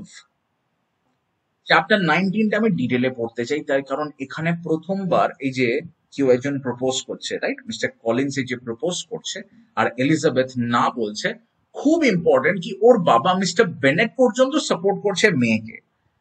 যদি তুই ভালোবাসিস তাহলে তুই যাবি, তোকে আর কিছু ভাবতে হবে না, আমার এস্টেট বাঁচানোর জন্য তোকে বিয়ে করতে হবে না, ঠিক আছে? আর মিস্টার কলিন্স ভাবছে আরে না কা মতলব তো না নেই হতা, তো ও বোধহয় শি ইজ প্লেইং মানে হার্ড, ঠিক আছে? এখানে আবার ডায়ালগ আছে দেখবি মিস্টার কলিন্স এর, না না ও কিছু না, ঠিক আছে? তো এইখানটা একটু দেখি, যদি বইয়ে থাকে হাতের কাছে তাহলে চ্যাপ্টার, তাহলে কত নম্বর বার করছো? চ্যাপ্টার 19, ঠিক আছে? কি হচ্ছে না, মিস্টার কলিন্স এলিজাবেথকে প্রপোজ করবে, খুব নার্ভাস, ভদ্রলোক তো এমনিতেই নার্ভাস, তো এখানে আর নতুন করে কি বলবো আমি। ও ফর্মাল মেকানিক্যাল স্পিচ দেয়, কথা বলে আর কমপ্লিমেন্ট দেয়, আর ও ও খুব খুশি হয় যখন ও কোনো মহিলাকে কমপ্লিমেন্ট দিতে পারে, ঠিক আছে? বিরাট ঝামেলা ওকে নিয়ে। ও মিসেস বেনেটকে বললো, একটু বললো যে আমি একটু এলিজাবেথের সাথে একটু প্রাইভেট কথা বলে নি। তো মিসেস বেনেটও একটু ইগার, মিসেস বেনেট তো আর মিস্টার বেনেট নয়, তো মিসেস বেনেট উনি চান যে এলিজাবেথ একটু কথা বলুক। মিস্টার কলিন্স বলছে, may I hope madam for your interest with your fair daughter Elizabeth, বলেও আলাদা করে ডাকতে চাইবে, পারলে ওখানটা দাগ দিবি, জায়গাটাতে আন্ডারলাইন করবি। এলিজাবেথ কি প্রথমে তো অ্যাভয়েড করলো যে কথা বলবো না আমি, মিসেস বেনেট ফোর্স করবে ওকে, তুই দাঁড়াবি, তুই শুনবি, ভদ্রলোকের সাথে কথা বলবি তুই। এলিজাবেথ বিরক্ত হয়ে বসবে, অ্যানয়েডও হবে। আবার মজা তো লাগে, মিস্টার কলিন্সকে কান্না মজা লাগে, ঠিক আছে? তো মিস্টার কলিন্স লম্বা বিরাট ইম্পর্টেন্ট স্পিচ শুরু করবে, ঠিক আছে? ওর তিনখানা রিজন দেবে ও আবার, যে প্রথম রিজন কি না, যারা ধর্মযাজক তাদেরকে বিয়ে করতে হবে, সেই ধর্মযাজক যদি বিয়ে না করেছে তাহলে ওই ক্লার্জিম্যানদের আন্ডারে যে ক্লার্জিটা আছে সেই গ্রামের লোকেরা বিয়ে করবে না ঠিকঠাক করে। ইটস সো মোরালিস্টিক, বিয়ে করতে হবে তো, ঠিক না? এটা ব্যাপক বড় ব্যাপার তো এটা, যে চার্চে যিনি আছেন তিনি বিয়ে করেছেন, তবে তো সবাই সাংসারিক হবে, ঠিক না? ধর্মও থাকবে, সংসারও থাকবে, ওতপ্রোত হবে, চলবে আর কি এটা, ঠিক আছে? তারপরে ম্যারেজ নাকি ভদ্রলোককে খুশি দেবে, মানে ডায়লগটা যখন সিনেমাতেও বলবে, বিচ্ছিরি হাসির ডায়লগ বাই দেবে, ঠিক আছে? যেরকম করে ও বলবে কথাগুলো একবার দেখবি, যে বিয়ে করলে নাকি দুই আমি খুশি হব, ঠিক আছে? আর কি, তিনটা আরো হাস্যকর, লেডি ক্যাথরিন নাকি বলেছে ওকে ওর বিয়ে করা উচিত, সেই জন্য নাকি ও চুজ করেছে কাকে? এলিজাবেথকে চুজ করেছে, ঠিক আছে? আর বেনেট ফ্যামিলিরও ভালো হয়ে যাবে, মিস্টার বেনেটের জমি জায়গাগুলো ঠিক হয়ে যাবে, ঠিক আছে? সেই জন্য বলবে দেখবে, I single you out as the companion of my future life. ওই বেটে খাটো বোকা বোকা লোকটাকে দেখে কেউ বিয়ে করবে না এমনিতে, ঠিক আছে? ও যখন এই সমস্ত বড় বড় কথা বলবে, 1 2 3 যুক্তি দেবে, আরো হাসি পাবে। মিস্টার কলিন্সের কি বক্তব্য তাহলে, যে ওর লেডি ক্যাথারিন আছে না, ঠিক আছে? যে ওই ওই মানে লেডি ক্যাথারিন যখন হ্যাঁ বলে, ওটা ওর কাছে গিফট, ঠিক আছে? ও খুব কনফিডেন্ট, ঠিক আছে? এলিজাবেথের কোনো ইন্টারেস্ট নেই, কিন্তু ও খুব কনফিডেন্ট যে ও এলিজাবেথকে বিয়ে করবে। তো ওখানে মিলিয়ে মিলিয়ে দেখবি একবার চ্যাপ্টারে, ও মানে ভাবছে যে এলিজাবেথ খুব মডেস্ট মেয়ে, হ্যাঁ, মানে হতে পারে যে ও এমনিতে ওরকম করছে, হতে পারে যে এলিজাবেথ পরে অ্যাকসেপ্ট করে নেবে আমাকে, এলিজাবেথ ওকে থ্যাংক ইউ দেবে, এলিজাবেথ পরিষ্কার করে বলবে আপনার প্রপোজাল তো আমার চাই না, ঠিক আছে? হ্যাঁ দেখ, এইরকম হবে, বুঝলি তো শান্তন? আমি তোকে 10টা টাকা দিলাম, ঠিক আছে? তুই 10 টাকাটা নিলি না, তাহলে 10 টাকাটা কার হাতে থাকলো? 10 টাকাটা 10 টাকার মতো থাকলো, ঠিক আছে? তো তো প্রপোজাল দিয়েছে, এলিজাবেথ নেয়নি, ওর প্রপোজাল ওর প্রপোজালের মতো টেবিলের ওপরে পড়ে আছে, ঠিক আছে? বেশ, আচ্ছা, কেউ তোলেনি 10 টাকাটা। আর মিস্টার কলিন্স কি ভাবছে, আরে না না, আরে এটা তো উইমেনদের মধ্যে ইউজুয়াল প্র্যাকটিস, এরম করে তো না করেই। আরে প্রথমে কি মেয়েটা বলবে যে হ্যাঁ হ্যাঁ বিয়ে করবো, ছি ছি ছি বাচ্চালান অরাত, ওরম বলে নাকি কখনো? তো খ্যাপা আছে, খ্যাপা খ্যাপামি করবে, ঠিক আছে? এলিজাবেথ বলবে, please accept my thanks, but it's impossible for me to do otherwise and decline them, ঠিক আছে? রিপিটেড ডিনায়াল করবে, পরিষ্কার বলবে যে দেখুন কাকা, আপনি আমাকে খুশি রাখতে পারবেন না, ঠিক আছে? দরকার নেই, ঠিক আছে? আজও এখনকার দিনের মেয়েরাও এরকম করেই না বলে যখন বলে, ঠিক আছে? তাই জেন অস্টেন তো একবারে গিজ গিজ গিজ গিজ করছে চারিদিকে এমনিতে। ও বলবে যে লেডি ক্যাথরিন, ঠিক আছে, একদমই আমাকে পছন্দ করবে না, আমাকে বিয়ে করবে না, ছি ছি ছি। লেডি ক্যাথরিন আমার মতো মানে মেয়েকে একবারেই পছন্দ করে, কেন বিয়ে করবেন আপনি আমাকে? আবার মিস্টার কলিন্স এখনো ভাবছে যে এলিজাবেথ নাকি ওকে এনকারেজ করছে সিক্রেটলি। তো মিস্টার কলিন্স কিছু করার নেই, ভালো লেগে গেছে আর কি, ঠিক না? একবার যখন মজে গেলে তো কিছু করার নেই, প্রেমে মজলে তো মজে যাবে, তাই না? যতক্ষণ না গন্ধ বেরোচ্ছে আর কি। এলিজাবেথ বলছে, "Do not consider me now as elegant female intended to plague you, but as a rational creature speaking the truth from her heart." বারবারও বোঝাতে চাইবে কলিন্সকে যে আমি না করছি, আমি না করছি রে পাঠা, আমি না করছি। ঠিক আছে? তো ও বুঝতে তো পারবে না। এটা দেখবি, বইয়ের মধ্যে দাগ দিবি ওই জায়গাটা। মিস্টার কলিন্স না রিয়েলিটিকে ডিনাই করছে। ঠিক আছে? ও বলছে যে আমার তো ভালো জায়গা আছে সোসাইটিতে, আমার তো টাকা পয়সা মোটামুটি আছে, জমি জায়গাও মোটামুটি আছে, তো প্রবলেমটা কোথায়? ঠিক আছে? আর এমনিতেও এমন কিছু তো পণ দিতে পারবে না মিস্টার বেনেট। তো সেটাও তো ভাবতে হবে এলিজাবেথকে যে এমন কিছু পণ দিতে পারবে না তোমাকে। তো বিয়ে তো করে নিতেই পারতে, তো বিয়েটা কেন করছো না? তো মিস্টার কলিন্সের মাথায় ঢোকে না যে প্রেম বলে কিছু হয়। ঠিক আছে? এটা এটা খুব ইম্পর্টেন্ট কিন্তু। আচ্ছা, এলিজাবেথ আবার রিফিউজ করবে। ঠিক আছে? তারপরেও মিস্টার কলিন্স পাঠা কি বলবে যে না, আপনি ইউনিফর্মলি চার্মিং। আর এখনো বিলিভ করবে যে এলিজাবেথ নাকি একবার হ্যাঁ বলবে। পুরো সালমান খান কেস। এই জিনিস 1990-এর দশকে ইন্ডিয়াতে এত চলেছে যে এখানকার ছেলে মেয়েদের জন্য প্রেম কাকে বলে পাল্টে গেছে।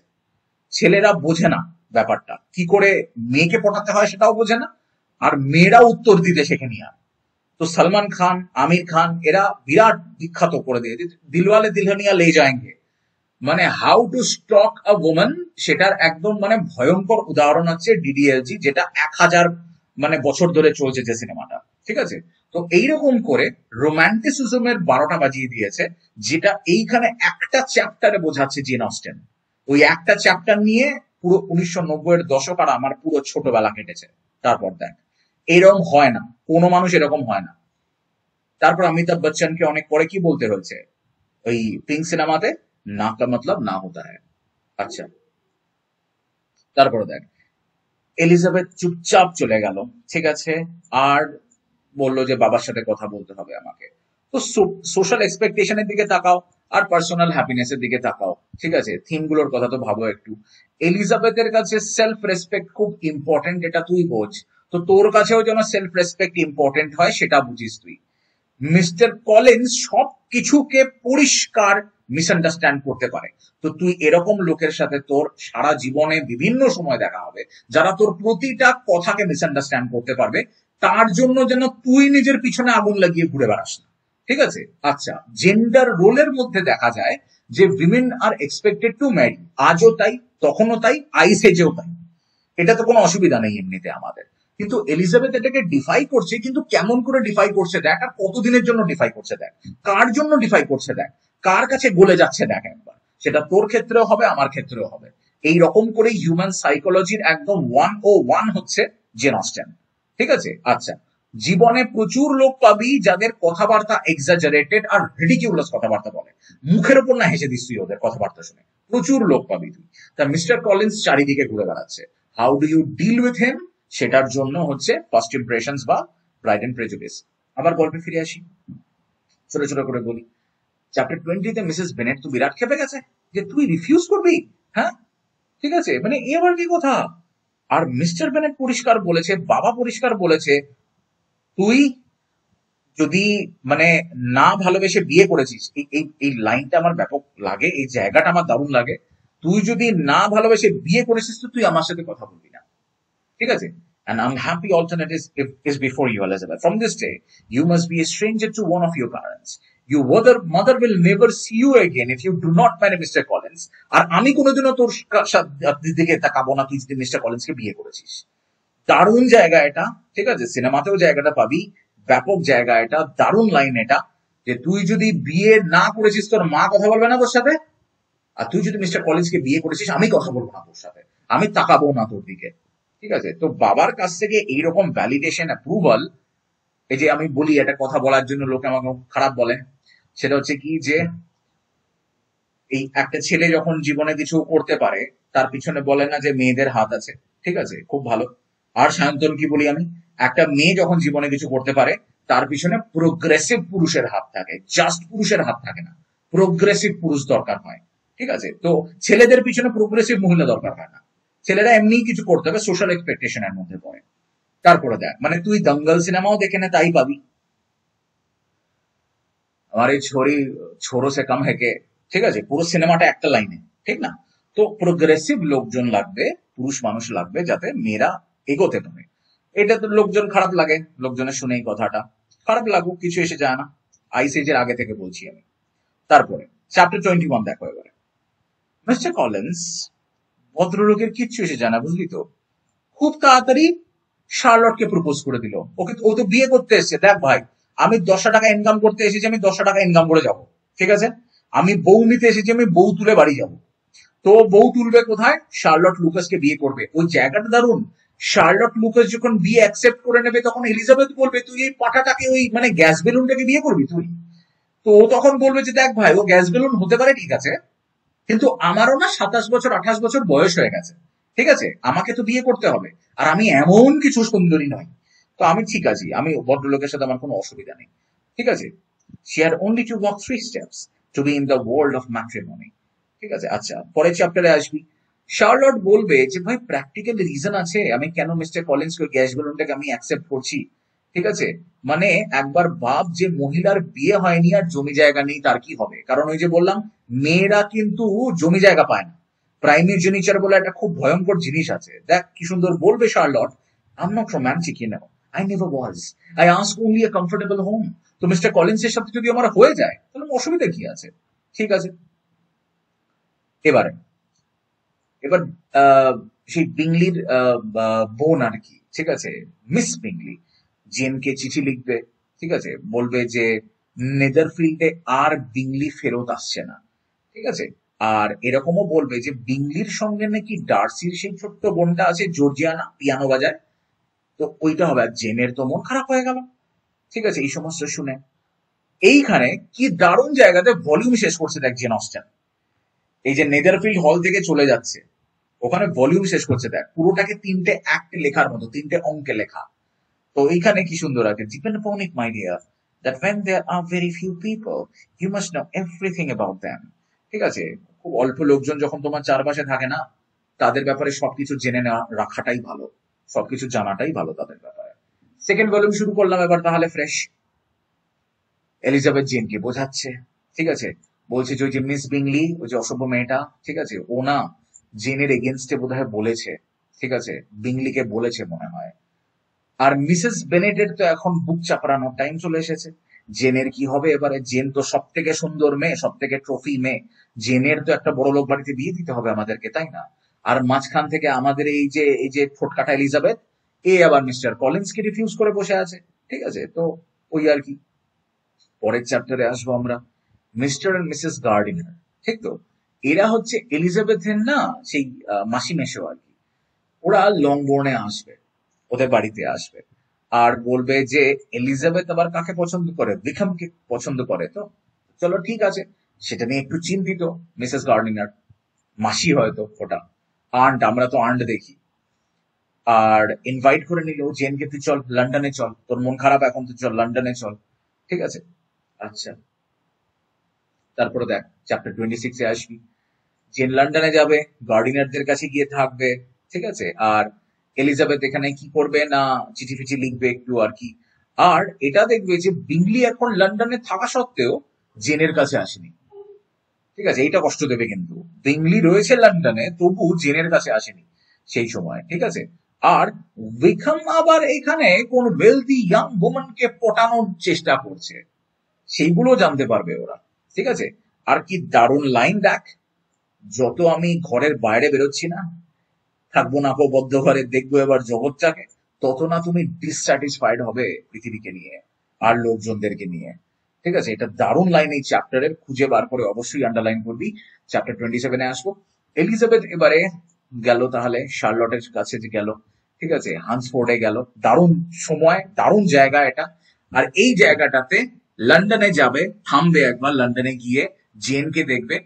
জেন অস্টেনের নভেলগুলো এই যে এত এত লোক এত পছন্দ করে, সবসময় বলতে থাকি আমি এটা, যে হার্ডি নভেল আর জেন অস্টেনের নভেল এখনো পর্যন্ত ব্রিটেনের আর আমেরিকার লাইব্রেরি গুলো থেকে সব থেকে বেশি স্ট্যাটিস্টিক্যালি বড় করা বই, আর সব থেকে বেশি কেনা বই আমি বলছি না বাইবেলকে টক্কর দেয়, বাট লাইব্রেরি থেকে সব থেকে বেশি তোলা বই আর সব থেকে বেশি রিডারশিপ জেন অস্টেনের আর হার্ডির, যার জন্য জেন অস্টেন আর হার্ডির নভেলগুলো থেকে সব থেকে বেশি অ্যাডাপ্টেশন হয়েছে।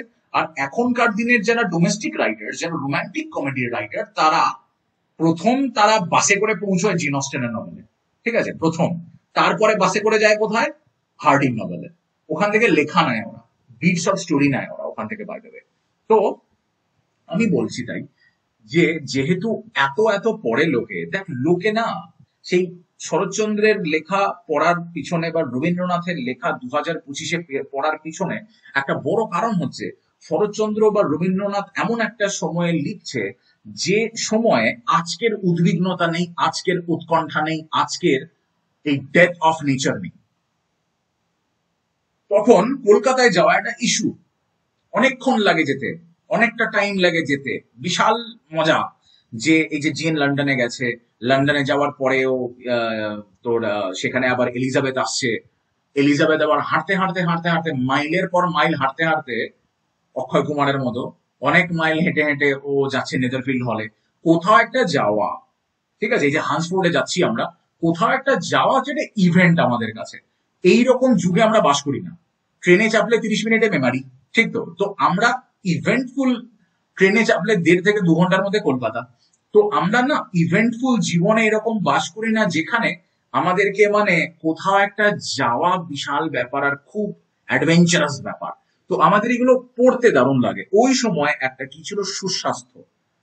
ওই সময়ের যে সুস্বাস্থ্য ছিল, সেই সুস্বাস্থ্যটার আমরা যে এখন দেখতে পাই, তার পিছনে কারণ হচ্ছে যে আমরা একটা অস্বাস্থ্যকর সময়ে থাকি, আমাদের সময়টা অস্বাস্থ্যকর। সেই জন্য আমাদের মনে হয় শরৎচন্দ্র, রবীন্দ্রনাথ ঠাকুর, জেন অস্টেন, হার্ডি এরা সুস্বাস্থ্যের সময় ছিল। এইটা হচ্ছে কারণ যে এগুলো আজও লোকে পড়ছে, নিচ্ছে, আলোচনা করছে, পরীক্ষায় দিচ্ছে, চর্চা করছে। ফিরে আসি আমি। There is nothing like a good walk for invigorating the mind. Elizabeth চলে এলো হান্সফোর্ডে, ঠিক আছে। এমনিতে এলিজাবেথ হাঁটতে ভালোবাসতো, তো এরকম অনেক জায়গায় বলেছো যে আমি হাঁটতে ভালোবাসি, আর আমার সাথে আপনার যাওয়ার দরকার নেই, ডার্সিকেও 2-3 বার বারণ করেছে, আমার এমনি হাঁটতে খুব ভালো লাগে। বেশ, শার্লটে হান্সফোর্ডে এসে দেখে ও অবাক যে মেয়ে এত গোছালো কিরকম করে হয়ে গেল। শুক্লা যখন মেসে থাকবি, চাকরি পেয়ে যাবি, তারপরে গিয়ে সে বাড়ির লোকেরা গিয়ে দেখে অবাক হয়ে যাবে, বাপরে আমাদের মেয়ে কবে থেকে এত গোছালো হয়ে গেল রে। হ্যাঁ রে, অম্বিকাকে এরকম কোনোদিনও বাড়িতে দেখেনি তো বাবা মারা কেউ। ওইখানে গিয়ে দেখবে বাবারে কি রান্না করেছে, ওরে বাবারে নিউট্রেলা দিয়ে ইয়ের তরকারি, মাছের তরকারি, কি করে সম্ভব এটা? চিংড়ি মাছের নিউট্রেলা দিয়ে তরকারিটা সম্ভবটা কিরকম করে? কিন্তু অম্বিকা করবে দেখবি। তাই যতক্ষণ না নতুন একটা দরজা খুলে, ঠিক আছে, ততক্ষণ পর্যন্ত আমরাই নিজেদেরকে পরীক্ষা করতে পারি না যে আমাদের ভেতরে কি আছে। তো শার্লট দারুণ অ্যারেঞ্জমেন্ট করে নিয়েছে। মিস্টার কলিন্সের মোটামুটি তো আছে, ধর ক্লার্জি বলে কথা, মানে মোটামুটি বাড়ি ঘরদোর, বাগান ফাগান আছে, সিনেমাতে দেখবি বেশ সুন্দর, খুব সাজানো। আর ওখানে আবার শার্লটের আবার একখানা ঘর আছে, যে ঘরেও বেশিরভাগ টাইম কাটায়, না হলে মিস্টার কলিন্স পদে পদে লেগে বেড়ায় শুধু, এই তুমি কি করছো, এই ওটা ওরকম করো না কেন, এইটা ওই গাছে দেখো কিরকম ফুল এসছে, এই দেখো আমার এই পিটুনিয়া ফুলটা কেমন হয়েছে দেখো, খুব ঝামেলা করে। তো ওর একটা ঘর আছে যেখানে মিস্টার কলিন্সকে ঢুকতে দেয় না। তো ওইখানে গিয়ে এলিজাবেথের মনে হলো যে ডাল লাইফ শার্লটের, ভালো করেছি আমি বিয়ে করিনি। কিন্তু শার্লট না সিকিউরিটি পেয়ে গেছে, ঠিক আছে। আর ওখানে দেখ এই লাইনটা দাগ দিবি এখানে, আ woman must have a thorough knowledge of music, singing, drawing, dancing and the modern languages। এই রকম লাইন মিস বিংলির সঙ্গে যখন ঝগড়াঝাটি চলছিল 1 থেকে 15 চ্যাপ্টারের মধ্যে আছে, দেখবি। আচ্ছা, লেডি ক্যাথরিন ডি ব্রো ও আবার ডেকে পাঠাবে যে ওই সেই ওখানে গিয়ে আবার মিস্টার কলিন্স কেমন করে দাঁড়িয়ে থাকে দেখবি, দাঁড়িয়ে থাকা দেখি হাসি পেয়ে যাবে। তো এলিজাবেথকেও ডেকে পাঠাবে, আসুন বাড়ির নাম কি বল, রোজিংস পার্ক, এরকম সব বাড়ির নাম হয়তো, সেই নেদারফিল্ড হল, রোজিংস পার্ক, ওয়াদারিং হাইটস, থ্রাশক্রস গ্রেঞ্জ, এরকম সব বাড়ির নাম আমাদের সুন্দর সুন্দর। লেডি ক্যাথরিন তো বড্ড অ্যারোগ্যান্ট বাবা, ঠিক আছে, বিশাল কিরকম ক্যারেক্টার না, ডমিনিয়ারিং ক্যারেক্টার। আর ধর অ্যারোগেন্ট লোকজন বা ইগোটিস্টিক্যাল লোকজন তো ঠিক আছে, কিন্তু ওইটা যখন দেখায় সেটা আবার আরেক জিনিস। অ্যারোগেন্স যখন দেখায়, আবার ডমিনেন্স যখন দেখায়, তো লেডি ক্যাথরিন দেখায় ডমিনেন্সটা, ঠিক আছে তো। আচ্ছা ঠিক আছে, এই যে বড় বড় মানে সেই ছুটছুটি বুটিয়ে কথা বলবে দেখবি, হ্যাঁ ঠিক আছে। Lady Catherine will not think the worst of you for being simply dressed, এই সমস্ত কথা মিস্টার কলিন্স বলবে দেখবি। She likes to have the distinction of rank preserved, মানে মিস্টার কলিন্সও জানে যে বেশি সুন্দর ড্রেস পরে তোমার যাওয়ার দরকার নেই, ঠিক আছে এলিজাবেথ, তুমি একটু কমা ড্রেস পরে যাও, লেডি ক্যাথরিন ডি ব্র খুব খুশি হবে, কারণ লেডি ক্যাথরিন ডি ব্র কখনোই চায় না যে ওর থেকে বেটার ড্রেস পরে কেউ একজন এসে ওর সঙ্গে দেখা করুক। তো উনি পছন্দ করেন এই সমস্ত, মানে বেসিক ড্রেস পরে গেলেই ভালো। চ্যাপ্টার 30-তে চলো তাহলে। মিস্টার ডার্সি আর কর্নেল ফিটজউইলিয়াম, ঠিক আছে, ডার্সির আবার কাজিন, ওরা রোজিন পার্কে আসবে, চ্যাপ্টার 30-তে দেখবি আসবে। ডার্সির প্রেজেন্স না এবারে টেনশন ক্রিয়েট করে দেবে, ঠিক আছে, এলিজাবেথের কাছে। He looked at her and she felt that he was looking at her. কি দারুণ লাইনটা দেখ, he looked at her, Darcy তাকিয়েছে এলিজাবেথের দিকে, আর এলিজাবেথ ফিল করতে পারছে যে ডার্সি ওর দিকে তাকিয়েছে, and she did not know what to do, আর কি করবে জানে না। চ্যাপ্টার 31-এ আসবে, ডার্সি মাঝে মাঝে এবারে রোজিংসে আসতে লাগলো, রোজিংস পার্কসে, মাঝে মাঝে আবার হান্সফোর্ডে চলে আসতে পারলো। এলিজাবেথ আবার একা ছিল তখনই চলে আসতে পারলো, কনভারসেশন করতে পারে না, বাট চলে আসতে লাগলো। আর মানে কি বলবো, সেই এলিজাবেথ বই নিয়ে বসে থাকে, mister Darcy I M a great reader, I am fond of the country, অল্প কথা হয়, তার বেশি কথা হয় না। চ্যাপ্টার 32-তে এলিজাবেথ আর ডার্সি ওরা একটা অকওয়ার্ড কনভারসেশন করবার চেষ্টা করবে, হঠাৎ করে একদিন চলে এসেছে ডার্সি হান্সফোর্ডে, ঠিক আছে, আর আবার এলিজাবেথের মনে হবে মালটার এখনো প্রাইড আর অ্যারোগেন্স যায়নি, ঠিক আছে। You are too generous to trifle with me, if your feelings are still what they were last April, change me so at once. খুব বিখ্যাত লাইন বাই দ্য ওয়ে এটা, ঠিক আছে। লাস্ট এপ্রিলে যেটা আপনি ভেবেছিলেন সেটাই যদি এখনো থাকে আমাকে এখনই বলো, এরকম। যাই হোক, ডার্সি এখানে আনএক্সপেক্টেডলি প্রপোজ করবে এলিজাবেথকে চ্যাপ্টার 34-এ, আর এই দারুণ লাইনটা আছে, in vain have I struggle I will not do. এই চ্যাপ্টারটা আমরা পড়বো এখন একবার, ঠিক আছে। আর চ্যাপ্টার 35 আরো ভালো আমার কাছে, তার কারণ এলিজাবেথকে ডার্সি একটা চিঠি দেবে। এই পুরো চ্যাপ্টারটা আমার মতে দারুণ, ঠিক আছে। তার ওখানে ও বলবে যে উইকাম হচ্ছে একটা ফালতু ছেলে, ও জর্জিয়ানাকে নিয়ে পালানোর চেষ্টা করেছিল, জর্জিয়ানা বড্ড ছোট, ঠিক আছে। be not alarmed madam on receiving this letter। তো চ্যাপ্টার 34টা আমার একটু ইচ্ছে ছিল এমনি করে দেখানো, তো যদি বই থাকে হাতের সামনে, পরে এগুলোকে মার্জিনে লিখে নিবি এই নোটগুলোকে, ঠিক আছে। যে প্রথম তো এলিজাবেথ তো জেনের চিঠি পড়ছিল, ঠিক আছে, সিস্টারলি লাভ থাকবে, ইমোশনাল ইনসাইট থাকবে, এলিজাবেথ ভাববে যে মিস্টার ডার্সির shameful post of what misery he had been able to inflict give her a keener sense of her sisters suffering. হতে পারে যে বিংলিকে ডার্সি সরিয়ে নিয়ে গেছে, এইটুকু তো এলিজাবেথ ঠিক ভেবেছিল। সেটার জন্য জেন যে কষ্ট পাচ্ছে লন্ডনে বসে, সেটার জন্য এলিজাবেথ কাকে দোষ দেবে বল, ডার্সিকে দোষ দেবে। তো এলিজাবেথের সাথে আবার কার দেখা হয়েছে এখন, ফিটজউইলিয়ামের দেখা হয়েছে। আমি বললাম আর্মি অফিসাররাও কিন্তু middle class by the way. তো মিস্টার ডার্সি চলে এসছে ওখানে, সারপ্রাইজের থেকে কি এসে গেছে বল, অস্বস্তি চলে এসেছে, ঠিক আছে। আচ্ছা, তারপরে ডার্সি এখানে প্রপোজ করতে শুরু করার চেষ্টা করেছে এমনিতে, ঠিক আছে, ইমোশনাল বটে ভদ্রলোক ডার্সি, বাট কনফ্লিক্টেড। মেয়েরা ডার্সিকে ভীষণ পছন্দ করে বাই দ্য ওয়ে, এই লাইনটা মারাত্মক লাইন এমনিতে, হ্যাঁ, এটা যেন ডাক দেওয়া থাকে, in vain have I struggle. ও অ্যাডমিরেশন এক্সপ্রেস করবে, কিন্তু এট দ্য সেম টাইম বলবে যে ওর সোশ্যাল স্টেটাস খুব একটা ভালো না। তো ওখানে সব কটা লাইন একটু দেখতে হবে, ঠিক আছে, প্রতিটা লাইন ওখানে সেন্স অফ ইনফেরিয়রিটি বা dwelt on with a warmth but unlikely to recommend his suit, ঠিক আছে, ওখানে ভালো করে দেখতে হবে একটু। তারপরে এলিজাবেথ রিজেক্ট করলো, রেগে গিয়ে রিজেক্ট করলো, তাই তো। I've never desired your good opinion and you have certainly bestowed it most unwillingly। Female এজেন্সির জন্য ভালো, সেলফ রেসপেক্টের জন্য ভালো, কিন্তু সবসময় আবার রিজেক্ট করা সেলফ রেসপেক্টের জন্য ভালো নয়। জেনকে ডিফেন্ড করবে, জেন এখানে ইম্পর্টেন্ট। তুমি জেন আর বিংলিকে সেপারেট করিয়েছো, ডার্সিকে বলবে তুমি এটা কি করলে, ঠিক আছে। Do you think any consideration will tempt me to accept the man who has been the means of ruining the happiness of a most beloved sister. তো এই লাইনটাকে আন্ডারলাইন করবি ডেফিনেটলি, ঠিক আছে। ও বলছে যে আমি ভালো করেছি জেনকে, মানে সরিয়েছি আমি বিংলির থেকে।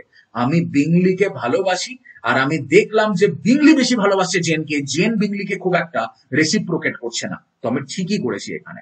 তো রিলেশনশিপে মেল কন্ট্রোলটাও দেখে নাও একটু, ঠিক আছে, একটু প্যাট্রিয়ার্কিটাও দেখে নাও এখানে। ওখানে ডার্সি কি সুন্দর বলবে দেখবি, I rejoice in my success. Towards him, I have been kinder than towards myself. আমি নিজের প্রতি খুব একটা কাইন্ড হইনি, এটাও বলবে। আর এটা কি দারুণ কথা যে এলিজাবেথের জন্য তো মনটা কাঁদছে ডার্সির, সেই জন্য বলছে দেখ টুয়ার্ডস মাইসেলফ, আমি আমি বেশি দয়া দেখিয়েছি বিংলিকে, যে বিংলিকে সরিয়ে নিয়েছি জেনের থেকে, কারণ জেনের জন্য বিংলি কষ্ট পাচ্ছিল। জেন তো রেসিপ্রোকেটই করে না, জেন তো কিছু বলেই না। আর আমি আমি আমি তো তাও প্রপোজ করতে এসেছি এলিজাবেথকে, আর এলিজাবেথ আমাকে না করছে, তো আমি নিজের সাথে কি করছি এটা, ঠিক আছে, এরকম আর কি। যাই হোক, এখানে এই কথাগুলোই বলবে যে you have deprived the best years of his life of that independence, no less his due than his desert। এখানে দেখবি যে এখানে ভুল বুঝে ফেলেছিল, ঠিক আছে। আর ডার্সি ওর সাথে খারাপ ব্যবহার করেছে, এটা এলিজাবেথের বক্তব্য এমনিতে। ডার্সি বলবে যে না না না, আমি ফ্র্যাঙ্ক কথা বলি বলে বোধহয় তুমি আমাকে পছন্দ করে না। পুরো চ্যাপ্টারটা দারুণ চ্যাপ্টার এমনিতে। This offences might have been overlooked had not your pride been hurt. ঠিক আছে, তো সবসময় যদি এলিজাবেথের প্রাইড গুলো হার্ট হতে থাকে, প্রাইড হার্ট হতে থাকে, তাহলে একটু সমস্যা আছে। তারপরে এলিজাবেথ আবার রেগে যাবে ওখানে, ঠিক আছে, বলবে যে তোমার টোন খুব ইনসাল্টিং, তোমার চরিত্রের অনেক দোষ আছে। তো এটাও একটু gendered response. You could not have made me the other offer of your hands in any possible way that would have tempted me to accept it. কোনোভাবে তুমি তোমার হাত আমাকে দিতে পারবে না, আর আমি অ্যাকসেপ্ট করবো না ওটাকে, ঠিক আছে। আর এরকমও পর্যন্ত বলবে যে তুমি হচ্ছে the last man she could ever man. Irony দেখ, he was the last man. Actually, he was the last man. He himself was the last man. সত্যিও লাস্ট ম্যান ছিল যাকে এলিজাবেথ বিয়ে করবে। তো মোরাল ক্ল্যারিটির জন্য ভালো, এটা প্রেজুডিসের জন্য ভালো, মোরাল ক্ল্যারিটির জন্য ভালো যে লাস্ট ম্যান তুমি অন আর্থ যাকে আমি বিয়ে করব। আর এলিজাবেথের জন্য লাস্ট ম্যান সত্যিই ছিল যাকে এলিজাবেথ বিয়ে করছে। Your manners, from that groundwork of your disapprobation, you were the last man in the world whom I could ever be prevailed on to marry. Mister কলিন্সের ক্ষেত্রে তো সরাসরি রিজেক্ট করেছে, বাট কি সুন্দর করে লিখেছে দেখ এখানটা অস্টেন, যে আমি তোমাকে বিয়ে করব তখন যখন তুমি লাস্ট ম্যান অন আর্থ, ঠিক আছে, যাকে বিয়ে করবো আমি। ও কিন্তু রিজেক্ট করেনি আউটরাইট, এইটা ডিফারেন্ট। ডার্সির প্রাইড হার্ট হয়েছে, ঠিক আছে, প্রাইডকে তো ভাঙতে হবে, রাইট, প্রেজুডিসও ভাঙতে হবে, প্রাইডকেও ভাঙতে হবে, তবে তো, ঠিক না। He wishes her well, ashamed of his feelings এবারে, ঠিক আছে, you have said quite enough madam, I perfectly comprehend your feelings বলে বুঝতে পেরেছি ডার্সি যে ওর বোধহয় প্রাইডটা গায়ে লেগে গেছিল ওর এলিজাবেথের। সেই মথুরা নগর প্রতি কাহে তুম গোকুল যাও বলে সেই রেনকোটের একখানা গান আছে, সেই গানটার মধ্যে সেই মুকুট খুলে আর কি যাচ্ছে, সরসে উতর কে তাজ, মুকুট খুলে যাচ্ছে। তো প্রাইড আর প্রেজুডিস দুটোই ভেঙে যাওয়াটা খুব ইম্পর্টেন্ট, ঠিক আছে। আচ্ছা, তবে কি আর কি প্রেম পাচ্ছে ওরা, প্রেম পাবে আর কি, ওরা বিয়ে হবে, প্রেম পাবে। আচ্ছা, স্ট্রেঞ্জ প্রপোজাল হলো তাহলে। ইমোশনাল কনফ্লিক্টেও পড়ে গেল আমাদের Elizabeth. The tumults of her mind was now painfully great. She sat down and cried. 30 minute ধরে লাইনগুলোকে দাগ দিস, ঠিক আছে। তো অনেক কিছুই হলো, এরপরে আরো গল্প এগোতে থাকবে, ঠিক আছে, এরপরে আরো গল্প এগোতে থাকবে। দেখ 41-42 চ্যাপ্টারটা একটু বলি আমি। এলিজাবেথ ওর বাবাকে বললো যে এই যে লিডিয়া ব্রাইটনে ঘুরতে যাবে, ঠিক আছে, অফিসারদের ওখানে প্রচুর অফিসার আছে, ঠিক আছে, ব্রাইটনে ঘুরতে যাবে। তো ওর বাবা বলছিল যে ঠিক আছে যাক না, অসুবিধা কি আছে, ঠিক আছে। আর মানে অলরেডি আর কি সেই ডার্সি চিঠিটা পেয়ে গেছি আমরা যে ভিকাম কিন্তু খুব বাজে ছেলে। জেনকে সেটা নিয়ে বলাও হয়ে গেছে এমনিতে যে ভিকাম নাকি ভালো নয়। তো লিডিয়া যেন ওই অফিসারদের কাছে না যায়, সেটা বাবাকে বলতে এসেছিল, ঠিক আছে। এরকম করে বলছে দেখ যে মানে অস্টেন বলছে যে ডটারের কি ক্যারেক্টার বাবা খুব ভালো করে জানে। She was a girl of Lydia's age with all the thoughtless gaiety and heedlessness of youth. এখানে ওর বাবাও দারুণ উত্তর দেবে যখন পড়বি চ্যাপ্টার 41, দেখবি যে লিডিয়া যদি বাড়িতে থাকেও তাতেও কিছু লাভ হয় না, ঠিক আছে। লিডিয়া যদি পালিয়ে গিয়ে কারোর সঙ্গে বিয়ে করে অ্যাটলিস্ট একটা মেয়ের আমার বিয়ে হয়ে যাবে। আর লিডিয়া যদি এখানেও থাকে তাতে যে কোনো লাভ হবে তা নয়, তার কারণ লিডিয়া এমনিতেই উচ্ছন্নে গেছে, ও সারাক্ষণ লাফাঝাপি করবে। তাই লিডিয়া এখানে থাকলেও কিছু না, না থাকলেও কিছু না। ঠিক আছে, যাই হোক, এলিজাবেথ গার্ডিনারদেরকে ডার্বিশায়ারের ট্যুরে যাচ্ছে, ঠিক আছে, একসঙ্গে যাবে। ডার্বিশায়ার ভীষণ সেই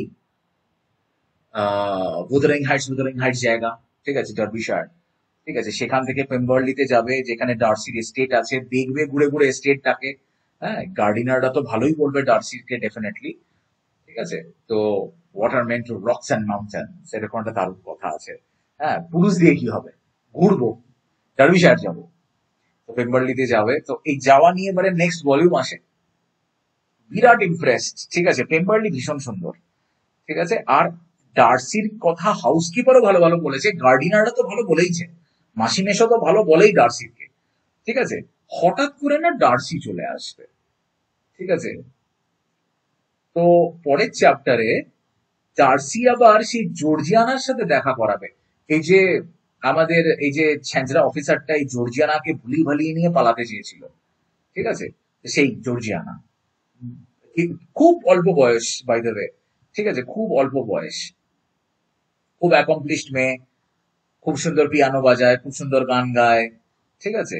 আচ্ছা, মিসেস হার্স চলে আসবে, মিস বিংলি চলে আসবে, আর একদম এলিজাবেথ এদেরকে পছন্দ করে না, ঠিক আছে, একদম পছন্দ করে না। তারপরে চ্যাপ্টারে দেখ, এই মিস বিংলি, ও তো সবসময় কি করার চেষ্টা করে, ডার্সির অ্যাটেনশন নেওয়ার চেষ্টা করে।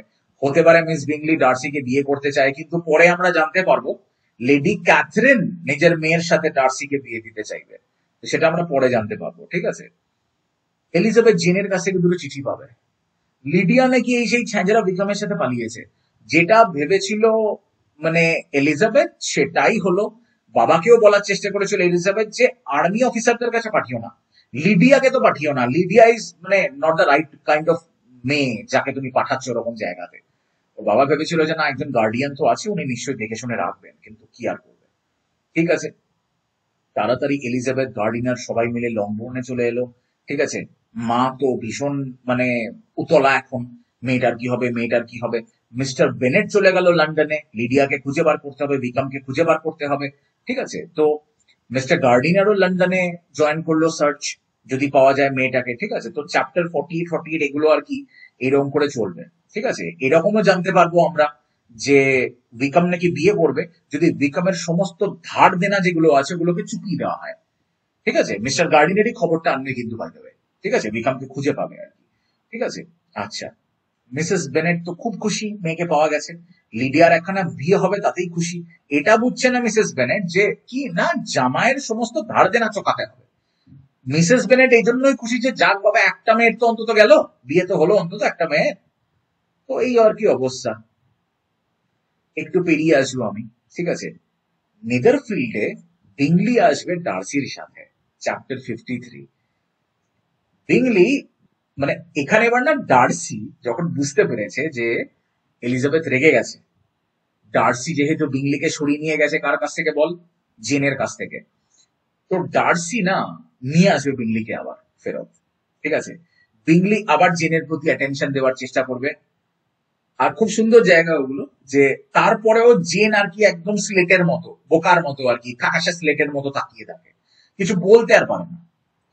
মনে মনে ভালোবাসে বিংলিকে, কিন্তু বলতে আর পারে না, ঠিক আছে। তো যাই হোক, এখানে একটু আগ বাড়িয়েই আর কি বিংলি মানে ডার্সি করাবে এটা, আগ বাড়িয়েই আর কি এঙ্গেজমেন্ট করাবে, আর এঙ্গেজড হয়ে যাবে, আর সবাই খুব খুশি। লিডিয়ার বিয়ে হয়ে গেছে, যাকে পারে ধরে বিয়ে হয়ে গেছে। হেল্প করেছে ডার্সি, সবাই জানে না নিশ্চয়ই এটা যে ডার্সি হেল্প করেছে ওই ধার দেনাগুলো মেটাতে বিক্রমের, বিয়ের খরচপাতি হেন তেন, ঠিক আছে। আচ্ছা, এবার 54 থেকে 58 একটু দেখে নিই আমরা, তার কারণ হচ্ছে আমি 58টা পড়তে চাই। এলিজাবেথ ডার্সি কত জেনারেস এইটা বুঝতে লাগলো এবারে। আস্তে আস্তে প্রেজুডিসটা কোন দিকে যাচ্ছে বল, স্নেহর দিকে যাচ্ছে। দেখবি chapter 54-এ her sentiments had undergone so material a change. পরের চ্যাপ্টারে 55-এ জেন আর বিংলির এঙ্গেজমেন্টটা সেলিব্রেট করলাম আমরা।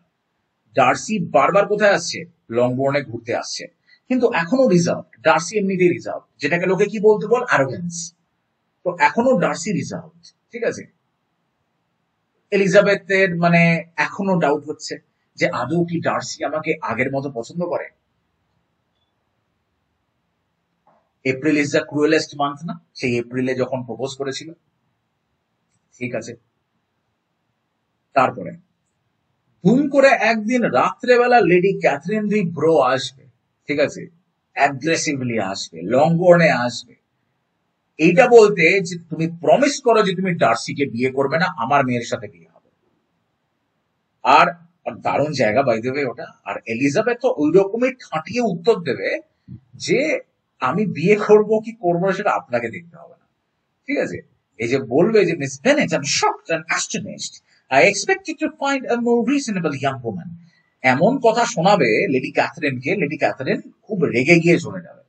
মিস্টার বেনেটের খুব মজা লাগবে জায়গাটা, ঠিক আছে, যে মেয়ে এরকম করে তাড়িয়েছে মহিলাকে। টাকার গরম, ঠিক আছে। চ্যাপ্টার 57 দেখবি যে এলিজাবেথ ওর বাবাকে বলবে এই লেডি ক্যাথরিনের ভিজিটের ব্যাপারে। বাবা খুব মজা পেয়েছে, ঠিক আছে। মিস্টার বেনেট এবারে মিস্টার কলিন্সকে চিঠি লিখছে, ঠিক আছে। সে আবার মিস্টার কলিন্স তো পাঠাকে পাঠাই তো, ও আবার বুঝতে পারলো না এলিজাবেথের রিফিউজালটার মানে কি, ঠিক আছে। যা ফালতু। পরের চ্যাপ্টারটা আসল চ্যাপ্টার, মিস্টার কলিন্সকে নিয়ে তো আলোচনা করে লাভ নেই আমাদের। পরের চ্যাপ্টারটা আসল চ্যাপ্টার, যেটা আমি চাইছি পড়তে একটু, যে ডার্সি যখন এসে আবার প্রপোজ করবে এলিজাবেথকে, এইটা আসল, ঠিক আছে। আগের প্রাইডের কথা বলবে, তারপরে বলবে যে আমাকে তুমি পাল্টে দিয়েছো। এলিজাবেথকে বলবে ডার্সি আমাকে তুমি পাল্টে দিয়েছো, ঠিক আছে। আর এলিজাবেথ অ্যাকসেপ্ট করবে, সেন্টিমেন্টস গুলো চেঞ্জ হয়ে গেছে, ঠিক আছে।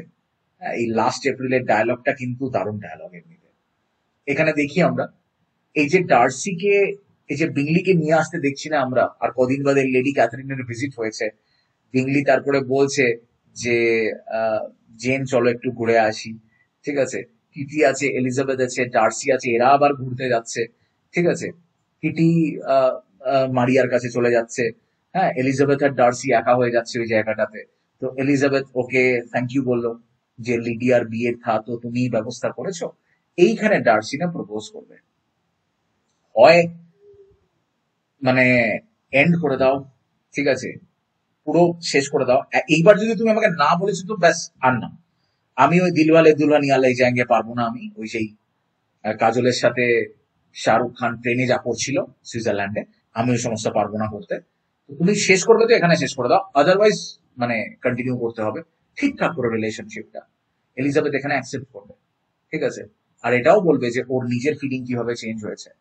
ডার্সি এক্সপ্লেন করবে যে লেডি ক্যাথরিনের যে যা করে গেছে আর কি, ঠিক আছে, আর যেরকম করে এলিজাবেথ না করেছে লেডি ক্যাথরিনকে, সেটাও ডার্সির খুব ভালো লেগেছে। লেডি ক্যাথরিনের মেয়েটা না খুব মিনমিনে মেয়ে এমনিতে, ওই যে মিস যে ইয়ে তোর দিব্র, ও খুব মিনমিনে মেয়ে, চোখে চশমা পড়া, কেমন কেমন ফ্রেল উইক একটা, কেমন ভোগে খুব, ঠিক আছে। তাহলে ওরা এখানে না ডিসকাস করবে জানিস তো, ফার্স্ট প্রপোজাল কেমন ছিল, এলিজাবেথকে কিভাবে ইনসাল্ট করা হয়েছিল, ডার্সির চিঠিটা নিয়ে আলোচনা করবে ওরা উইকামের ব্যাপারে, যখন ও বলবে জার্সি কিরকম ইমোশনালি গ্রো করেছে সেই নিয়ে কথা বলবে, ঠিক আছে। তো খুব সুন্দর এমনিতে এই চ্যাপ্টারটা, এই চ্যাপ্টারটা মন দিয়ে পড়বি অবশ্যই, ঠিক আছে। ওরা তারপরে জেন আর বিংলির কথা বলবে, ঠিক আছে, ডার্সি কিরকম মানে প্রথমে জেন যে ওরকম বুঝতে পারেনি ডার্সি আর কি, ঠিক আছে। তো এই আর কি ব্যাপার, তারপরে ওরা দুজনে মিলে খুশি খুশি ফিরে আসবে। তো এখানে আমি এইগুলো আলাদা করে আর কি দেখাবো, আমি চাই পুরো চ্যাপ্টারটা পর, ঠিক আছে। তার মধ্যেও কটা বলবো আমি যে mister Darcy, I'm a very selfish creature. I can no longer help thanking you for your unexampled kindness to my poor sister. লিডিয়ার কথা বলছে, তো লিডিয়ার বিয়েতে হেল্প করার কথা বলছে এখানে, ডাক দিবি এখানে চ্যাপ্টার বার করে। You thank me, let it be yourself alone. I believe I thought only of you. দারুণ লাইন এটা, যে তুমি আমাকে থ্যাংক ইউ বলতে পারো, বাট আমি সবকিছু কার জন্য করেছি, তোমার জন্য করেছি, এলিজাবেথের জন্য করেছি, ঠিক আছে। আচ্ছা, you're too generous to trifle with me. If your feelings are still what they were last April, tell me so at once. Last April আমাকে না করেছিলে, এখনো না করছো কিনা এক্ষুনি বলো আমাকে, ঠিক আছে। এইগুলো কিন্তু অ্যারোগেন্টলি বলবে না, খুব নরম ভাবে বলবে, খুব সুন্দর করে বলবে। এলিজাবেথ বলবে আমার মনে কি হয়েছে না, মেটেরিয়াল চেঞ্জ এসেছে, ঠিক আছে, I receive with gratitude and pleasure your present assurances. Darcy আবার বলবে যে তোমার জন্য ওয়েট করা আমাকে হোপ শিখিয়েছে। Had you been absolutely irrevocably decided against me, you would have acknowledged it to Lady Catherine. আমাকে যদি তোমার রিজেক্টই করতে হতো, লেডি ক্যাথরিন দি ব্রোকে তুমি পরিষ্কার বলতে, আমি শিওর। ঠিক, এলিজাবেথ বলবে দেখবি ওখানে, after abusing you so abominably to your face, I could have no scruple in abusing you to all your relations. মুখে আমি তোমাকে মানে সামনাসামনি আমি তোমাকে যা আর কি অ্যাবিউজ করি, তারপর আবার তোমার ফ্যামিলিকেও তোমার নামে অ্যাবিউজ করবো, এটা তো হতে পারে না। তো আমি ওখানে তো আমি তোমার পক্ষেই আছি। ঠিক আছে, এই সমস্ত ব্যাপার। ঠিক আছে, think only of the past as its remembrance gives you pleasure. ঠিক আছে, যাই হোক এই সমস্ত ব্যাপার আর কি। ঠিক আছে, তারপরে এলিজাবেথ বলবে যে you must have hated me after that evening, যখন না করেছিলাম তোমাকে এপ্রিল মাসে। Hate you. I was angry perhaps at first, but my anger soon began to take a proper direction. খুব সুন্দর এটা। ঠিক আছে, খুব সুন্দর এটা জায়গা আর কি। ঠিক আছে, মানে আই লাভ ইউ না বলে কি সুন্দর প্রপোজাল দেবে দেখবি, কি সুন্দর সুন্দর কথা বলবে দেখবি। আর এটাও একটু দেখবি 34 চ্যাপ্টার আর 58 চ্যাপ্টারে কেমন করে অস্টেন ডায়ালগ গুলোকে ইউজ করছে এই শিফটটাকে বোঝানোর জন্য। প্রাইড থেকে ডার্সি হিউমিলিটিতে আসবে, আর কি হবে না এলিজাবেথের ক্ষেত্রে প্রেজুডিস থেকে ভালোবাসার দিকে ঝুঁকবে আর কি এলিজাবেথ। এই যে লাস্ট যে 3টি চ্যাপ্টার, দারুণ চ্যাপ্টার আবার বলবো আমি, তার কারণ জেনের সঙ্গে এই যে মানে কথা হলো এবার এলিজাবেথের যে আমারও এঙ্গেজমেন্ট হয়ে গেল, দুজনেই সারপ্রাইজড, দুজনেই খুব খুশি। ঠিক আছে, বাবা মাকে বলা হলো, বাবা মাও শকড হলো, ওভারজয়েড হলো। মিসেস বেনেট একরকম, আবার মিস্টার বেনেটের কাছে আলাদা করে গিয়ে আবার কথাবার্তা হয়েছে লাইব্রেরিতে গিয়ে। ঠিক আছে, মিস্টার বেনেট সেখানেও মেয়েকে জিজ্ঞেস করেছে তুই খুশি তো, তুই নিজে বুঝে শুনে এই ডিসিশন নিয়েছিস তো আদৌ। ঠিক আছে, এই যে but my dear you must know mister Darcy is a proud disagreeable man, বাবা বলবে এরকম কথা। এলিজাবেথ তখন ডার্সিকে ডিফেন্ড করবে বাবার কাছে। ঠিক আছে, একা ও আর ওর বাবা একা তখন, এলিজাবেথ আর মিস্টার বেনেট। চ্যাপ্টার 60 লাস্টের আগের চ্যাপ্টার, এলিজাবেথ আর ডার্সি দুজন মিলে ডিসকাস করছে এবারে এই যে জার্নিটা ছিল না, মিসআন্ডারস্ট্যান্ডিং থেকে লাভের দিকে যে জার্নিটা ছিল, মাঝখানে আন্ডারস্ট্যান্ডিং এলো। ঠিক আছে, প্রথম দিকে কেমন প্রাইড ছিল, কেমন প্রেজুডিস ছিল। ঠিক, এখন সবাই তাহলে কি বিংলি আর জিএন হ্যাপিলি ম্যারিড। ঠিক আছে, আর এইখানটা কি দারুণ লাইন দেখবি একটা, I was in the middle before I knew what I had began. ঠিক আছে, আমি কি শুরু করেছিলাম সেটা জানার আগেই আমি মাঝপথে চলে এসেছিলাম। নভেল শেষ হবে, এলিজাবেথ ডার্সির বিয়ে হবে এবারে। খুব ভালো রিলেশনশিপ ওদের, কাদের সাথে বলো, মাসি মেশোর সাথে, বেনেটদের সাথে। লেডি ক্যাথরিন পর্যন্ত রিকনসাইল করে নেবে ডার্সির সাথে। Happy for all her maternal feelings was the day on which Mrs. Bennet got rid of her 2 most deserving daughters. তাহলে জেন একটা ডিজার্ভিং ডটার, আর আমাদের এলিজাবেথ আর একটা ডিজার্ভিং ডটার। এইরকম করে আমরা একদম শেষে চলে এসেছি। এলিজাবেথকে নিয়ে দুটো কথা বলে আমি শেষ করতে চাই ক্লাসটা। ঠিক আছে, আর এটাও আমি বলবো যে এই ডার্সি বলে বলে বিংলি বলে বলে নামগুলোই ভুলে যাই আমরা। ফিটস উইলিয়াম ডার্সি, আবার ওইখানে আবার আরেকখানা কর্নেল আছে, আর চার্লস বিংলি, মনে রাখবে। হ্যাঁ, চার্লস বিংলি আর ফিটস উইলিয়াম ডার্সি। তো এই যে আমাদের এলিজা তো প্রোটাগনিস্ট বটে, ঠিক না বল? ঠিক আছে, কারণ জেন অস্টিন নিজেকে দেখবে এর মধ্যে স্বাভাবিকভাবে। আর কিটি বলে যে মেয়েটা আছে, সেই মেয়েটাও না ওই জেন অস্টিনের মতো। ঠিক আছে, কিটি মেয়েটা, লিডিয়াটা বদমাস মেয়ে। আচ্ছা, 5খানা মেয়ে, রাইট। আর এমনিতেই ওর যেরকম 20-21 বছর বয়স জেন অস্টিনের, তো ওই রকমই বয়স আমাদের এলিজাবেথ বেনেটের। ঠিক আছে, এটাও মাথায় রাখতে হবে। আচ্ছা, ভালোবাসার জন্য আমি বিয়ে করব, আমি সুবিধার জন্য বিয়ে করব না, এইটা এখনকার দিনে এই যে চলছে না, যে না আমি ভালোটা বাসলে বিয়ে করব না, আমার বন্ধু না পেলে আমি বিয়ে করব না, আমি টাকা পয়সার জন্য বিয়ে করব না। রিজেন্সি ইংল্যান্ডে জেন অস্টেন যখন 1813 সালে চারিদিকে ছড়াতে পেরেছে, এটা লোকে ভাবতে পারে না তখন, যে মেয়েরা ভালোবাসার জন্য নাকি বিয়ে করবে। এইটার জন্য এই আমাদের এলিজাবেথ খুব বিখ্যাত আর কি। যেমন রোমিও অ্যান্ড জুলিয়েট নাটকটার আগে প্রেমে পড়া আইডিয়াটা ছিল না, তাই এলিজাবেথের বেনেটের আগেও মেয়েরা ভালোবেসে বিয়ে করবে এই কনসেপ্টটা ছিল না, এই প্যারাডাইমটা ছিল না, এই কনটেক্সটটা ছিল না। ঠিক আছে, আজও দু রকমের বিয়ে হয়, রাইট? কনভেনিয়েন্সের জন্য বিয়ে হয়, আবার কি বল কম্পেনিয়নশিপের জন্য বিয়ে হয়, আজও দু রকমই বিয়ে হয়। পার্সোনালিটির দিক থেকে দেখতে গেলে কি না কি প্লেফুল ডিসপোজিশন, তাই তো, খুব উইটি মেয়ে, ভীষণ উইটি মেয়ে। মিস্টার বেনেটও খুব উইটি, আর মিস্টার বেনেটের মতোই হয়েছে কি বল আমাদের এই এলিজাবেথ বেনেট, উইটি, খুব স্পিরিটেড, খুব উইটি। ঠিক আছে, চোখগুলো নাকি খুব সুন্দর। ঠিক আছে, লাইট ফিগার, প্লিজিং ফিগার। ঠিক আছে, আচ্ছা, বাবার খুব ফেভারিট, জেনের থেকেও বেশি বাবা কাকে বেশি পছন্দ করে? এলিজাবেথকে পছন্দ করে। আর ওর মা পছন্দ করে না এত ওই হেঁটে হেঁটে ঘুরে বেড়ানো এলিজাবেথের। ঠিক আছে, তাই সিস্টারদের সঙ্গে যখন কন্ট্রাস্ট করতে হয় তখন একটু অসুবিধা আছে। ঠিক আছে, লিডিয়া, হ্যাঁ, এই একদমই চিন্তা ভাবনা করে না, তো সেটাও দেখতে হবে। আর জেন বড্ড না কনভেনশনাল, তো তার থেকেও তো ভালো একটু তো নিজেকে তো একটু মানে কি বলবো, একটু মোচড় দিতে হবে, তাই না, নিজেকে একটু। তো জেন একটু নিজেকে মোচড় দেয় না। কেউ এসে জেনকে যদি বলে আমি তোমাকে ভালোবাসি, জেন ফ্যাল ফ্যাল করে তাকিয়ে থাকবে। জেন তাকে ভালোবাসলেও ফ্যাল ফ্যাল করে তাকিয়ে থাকবে। আচ্ছা, বেনেট এস্টেট তো মিস্টার কলিন্সের হাতে চলে যাবে, সেই জন্য ম্যারেজটা তো দরকার ফিনান্সিয়াল স্টেবিলিটির জন্য পাঁচখানা মেয়ের। ঠিক। আচ্ছা, এলিজাবেথের ডাউরি বড্ড লিমিটেড, মাত্র 1000 পাউন্ড। হ্যাঁ, তো সেই জন্য এলিজাবেথকে এমন বিয়ে করতে হবে যে বিয়ের পরে ওকে ভালোভাবে ওর হাজবেন্ড ওকে খাইয়ে পড়িয়ে রাখতে পারবে, কারণ ডাউরি মাত্র 1000 পাউন্ড, 1000 পাউন্ডে তো হবে না বাবা। তো সেই জন্য ম্যারেজটা সিকিউরিটি হিসেবে দেখছিল, আজও দেখছে, তখনও দেখছিল, তখন একটু বেশি দেখছিল। ঠিক আছে, দুখানা প্রপোজাল রিজেক্ট করেছে, তুই ভাব একবার, যার ডাউরি মাত্র 1000 পাউন্ড, সে দুটো প্রপোজাল রিজেক্ট করেছে। তো জেন অস্টেনকে নিয়ে, জেন অস্টেন নিজেকে কিভাবে দেখছে দেখ একবার এলিজাবেথের মধ্যে। ঠিক আছে, সবসময় বলছে আমার ইন্ডিপেন্ডেন্স আগে, আমার ইন্টেগ্রিটি আগে। ইন্ডিপেন্ডেন্স আর ইন্টেগ্রিটি কতক্ষণ পর্যন্ত? যতক্ষণ না আমি ভালোবাসবো কাউকে। ঠিক আছে, ততক্ষণ। হিউম্যানিটি শিখলো, সেলফ অ্যাওয়ার হলো, ডার্সির চিঠির পরে অনেক বলে গেল। এই যে বিরাট বিখ্যাত line, till this moment I never new my self, খুব বিখ্যাত লাইন এটা নভেলের।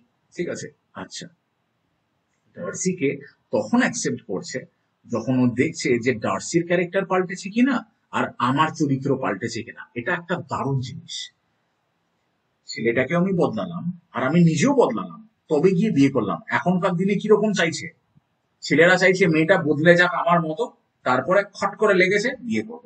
বা মেয়েটা চাইবে যে ছেলেটাকে আমি নিজের মতো বদলাই, নাকে দড়ি দেওয়া যাচ্ছে, নাইস নাইস নাইস, খট, এইবার বিয়ে করব। এরা দেখ দুজনে মিলে কি করছে, মেয়েটা ছেলেটাকে বদলালো, ছেলেটা মেয়েটাকে বদলালো, তারপরে মানে সেই ক্যাটরিনা ক্যাফ আর আমাদের ওই সেই ইউরিয়া ট্যাকের ছেলেটার কি নাম বল, ওই বরটার নাম কি রে? সাবা, ওই ছেলেটার নাম কি? ভিকি কৌশল। ভিকি কৌশল সেই কোন একটা ইন্টারভিউ বলছে ওদের সব কথাই ফেক বাই দ্য ওয়ে, কিন্তু ভিকি কৌশল ভালো ছেলে, অনুরাগ কাশ্যপের হাতে তৈরি, তো ভালো ছেলে। বলছে যে আমি এতটা আসবো, তারপরে ক্যাটরিনা এতটা আসবে, তারপরে we will meet in the middle. তো এমনি করে আর কি এলিজাবেথ এসেছে, ডার্সি এসেছে, তারপরে দুজনে মিডলে মিট করে। ঠিক আছে, এরকম নয় কি ডার্সি এখানে দাঁড়িয়ে আছে তো এলিজাবেথ এতটা আসবে, এরকম নয়। বা এলিজাবেথ এখানে দাঁড়িয়ে আছে তো ডার্সিকে এমনি এমনি এমনি এমনি এমনি করে আসতে হচ্ছে এলিজাবেথের কাছে, এটাও নয়। এটা দুজনের জন্য দিনই। ঠিক তো, তাই দুজনেই এসে কম্প্রোমাইজিং সিচুয়েশনে থাকবে, যেখানে তুমিও হারালে আমিও হারালাম, তুমিও পেলে আমিও পেলাম। অনেক ফেমিনিস্ট রিডিং আছে এলিজাবেথকে নিয়ে, অনেক ফেমিনিস্ট রিডিং আছে বাই দ্য ওয়ে।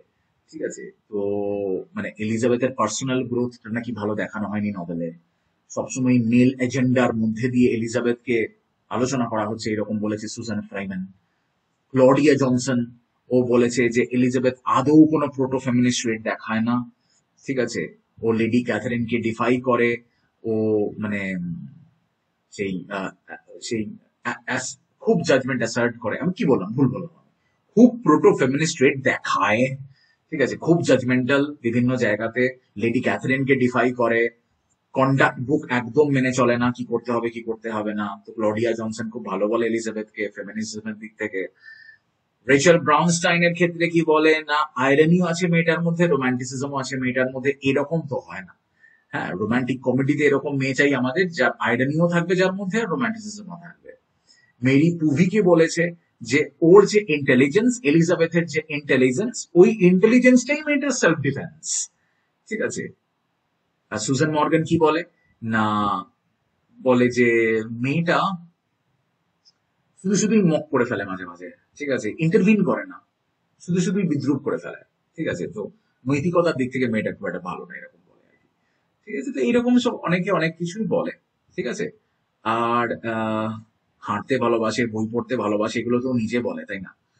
ঠিক তো। আর এই, আর ওই যে মক করে ফেলে না, এই যে সারমনস টু ইয়াং উইমেন বলে একখানা বই পড়তে চেয়েছিল মিস্টার কলিন্স ডিনারের পরে, সে কি বোরিং বাপরে বই, সে কি বোরিং বাপরে পড়া, সে কি বোরিং অবস্থা। তো ওইটাকেও যেরকম করে আর কি রিডিকিউল করবে, ঠিক আছে, সেটা দেখবি আর কি কলেজ যেদিন আসবে। সারমনস টু ইয়াং ওমেন, ও মেয়েদেরকে কন্ডাক্ট শেখাবে, ওই ওই মাটু। ঠিক আছে, এই সমস্ত আছে আর কি ব্যাপার স্যাপার। ঠিক আছে, আমি এইবারে ছাড়ি, না হলে মানে শেষ আর হবে না ক্লাস। ঠিক আছে, এবারে আমি ছাড়ছি এখানে। তো এটাও মনে রাখতে হবে, আবার আমি বলবো, মিলিটারি যখন মোবিলাইজ করা হচ্ছিল ফ্রান্সের এগেনস্টে, সেই সময় এটা করা। ঠিক আছে, তাই ন্যাশনাল আইডেন্টিটিও বইয়ের মধ্যে রয়েছে, তোকে দেখতে হবে। ডার্সি অ্যারিস্টোক্রেসিকে দেখায়, মিডল ক্লাসকে এলিজাবেথ দেখায়, আর এদের দুজনের যখন ইউনিয়ন হচ্ছে বল, তো ন্যাশনাল ইউনিটি হচ্ছে ইংল্যান্ডে, তাই না? তাই ডার্সি আর এলিজাবেথের ন্যাশনাল আইডেন্টিটির দিক থেকে এই দুটো ক্লাসের ইউনিটি ইজ ভেরি ইম্পর্টেন্ট। ঠিক আছে, পেম্বারলির মতো জায়গাতে ওটা কি হচ্ছে বল, সোশ্যাল পাওয়ার রয়েছে, স্টেবিলিটি রয়েছে। আর এলিজাবেথ দেখ, ওই পেম্বারলি দেখে ওর মধ্যে শ্রদ্ধা মিশ্রিত একটা ভয় এসেছে। ঠিক আছে, পেম্বারলিকে দেখে পাওয়ার কাকে বলে, স্টেবিলিটি কাকে বলে, ন্যাশনাল আইডেন্টিটি কাকে বলে। আর এটাও ঠিক যে ওর যে ইচ্ছেটা, ওটার পিছনে ক্লাস ডিফারেন্স তো ছিল। ঠিক আছে, মানে ও যেখানে যাচ্ছে ওখানে পাওয়ার আর স্টেবিলিটি আছে, আর ন্যাশনালিজম আছে, এটাও ঠিক কথা। ঠিক আছে, তো এগুলো মাথায় রাখতে হবে। ঠিক আছে, তো প্রাইড ছিল, তারপরে মিসজাজমেন্ট হয়েছে, তারপরে রিডেমশনে এসে পৌঁছেছি আমরা, তাই না? তো এইটা, এই যে প্রাইড থাকবে, ভুল করে ফেলবে তুমি, তারপরে রিডেমশনে যাবে, এগুলো তো অ্যাংলিকান মানে ফেথের কথা, তাই না? এটা তো অ্যাংলিকান আর কি মোরালিটি, বেসিক অ্যাংলিকান মোরালিটি, যে তুমি তোমার ভুলগুলোকে বার করবে, আর তারপরে তুমি রিফরমেশন করবে, তোমার মধ্যে সাফারিং থাকবে, আর তুমি শিখবে। এগুলো তো মানে একদম যেগুলো মানে খ্রিশ্চান বেসিক মডেল, এগুলো কন্ডাক্টের, যে কিরকম করে বাঁচবে তুমি। তো এই হলো আমাদের ক্লাস, প্রায় 1 ঘন্টা 22 মিনিট মতো হয়ে গেছে। ঠিক আছে, এখানে আমি থামাবো। আর এইগুলো দিয়ে নিজেকে বাবা একটু পরীক্ষা করে নেবে।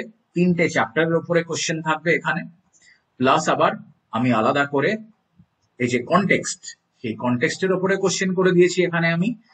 আর যে কি বলবো, থিমের উপরে আমি কোশ্চেন করে দিয়েছি। ওকে।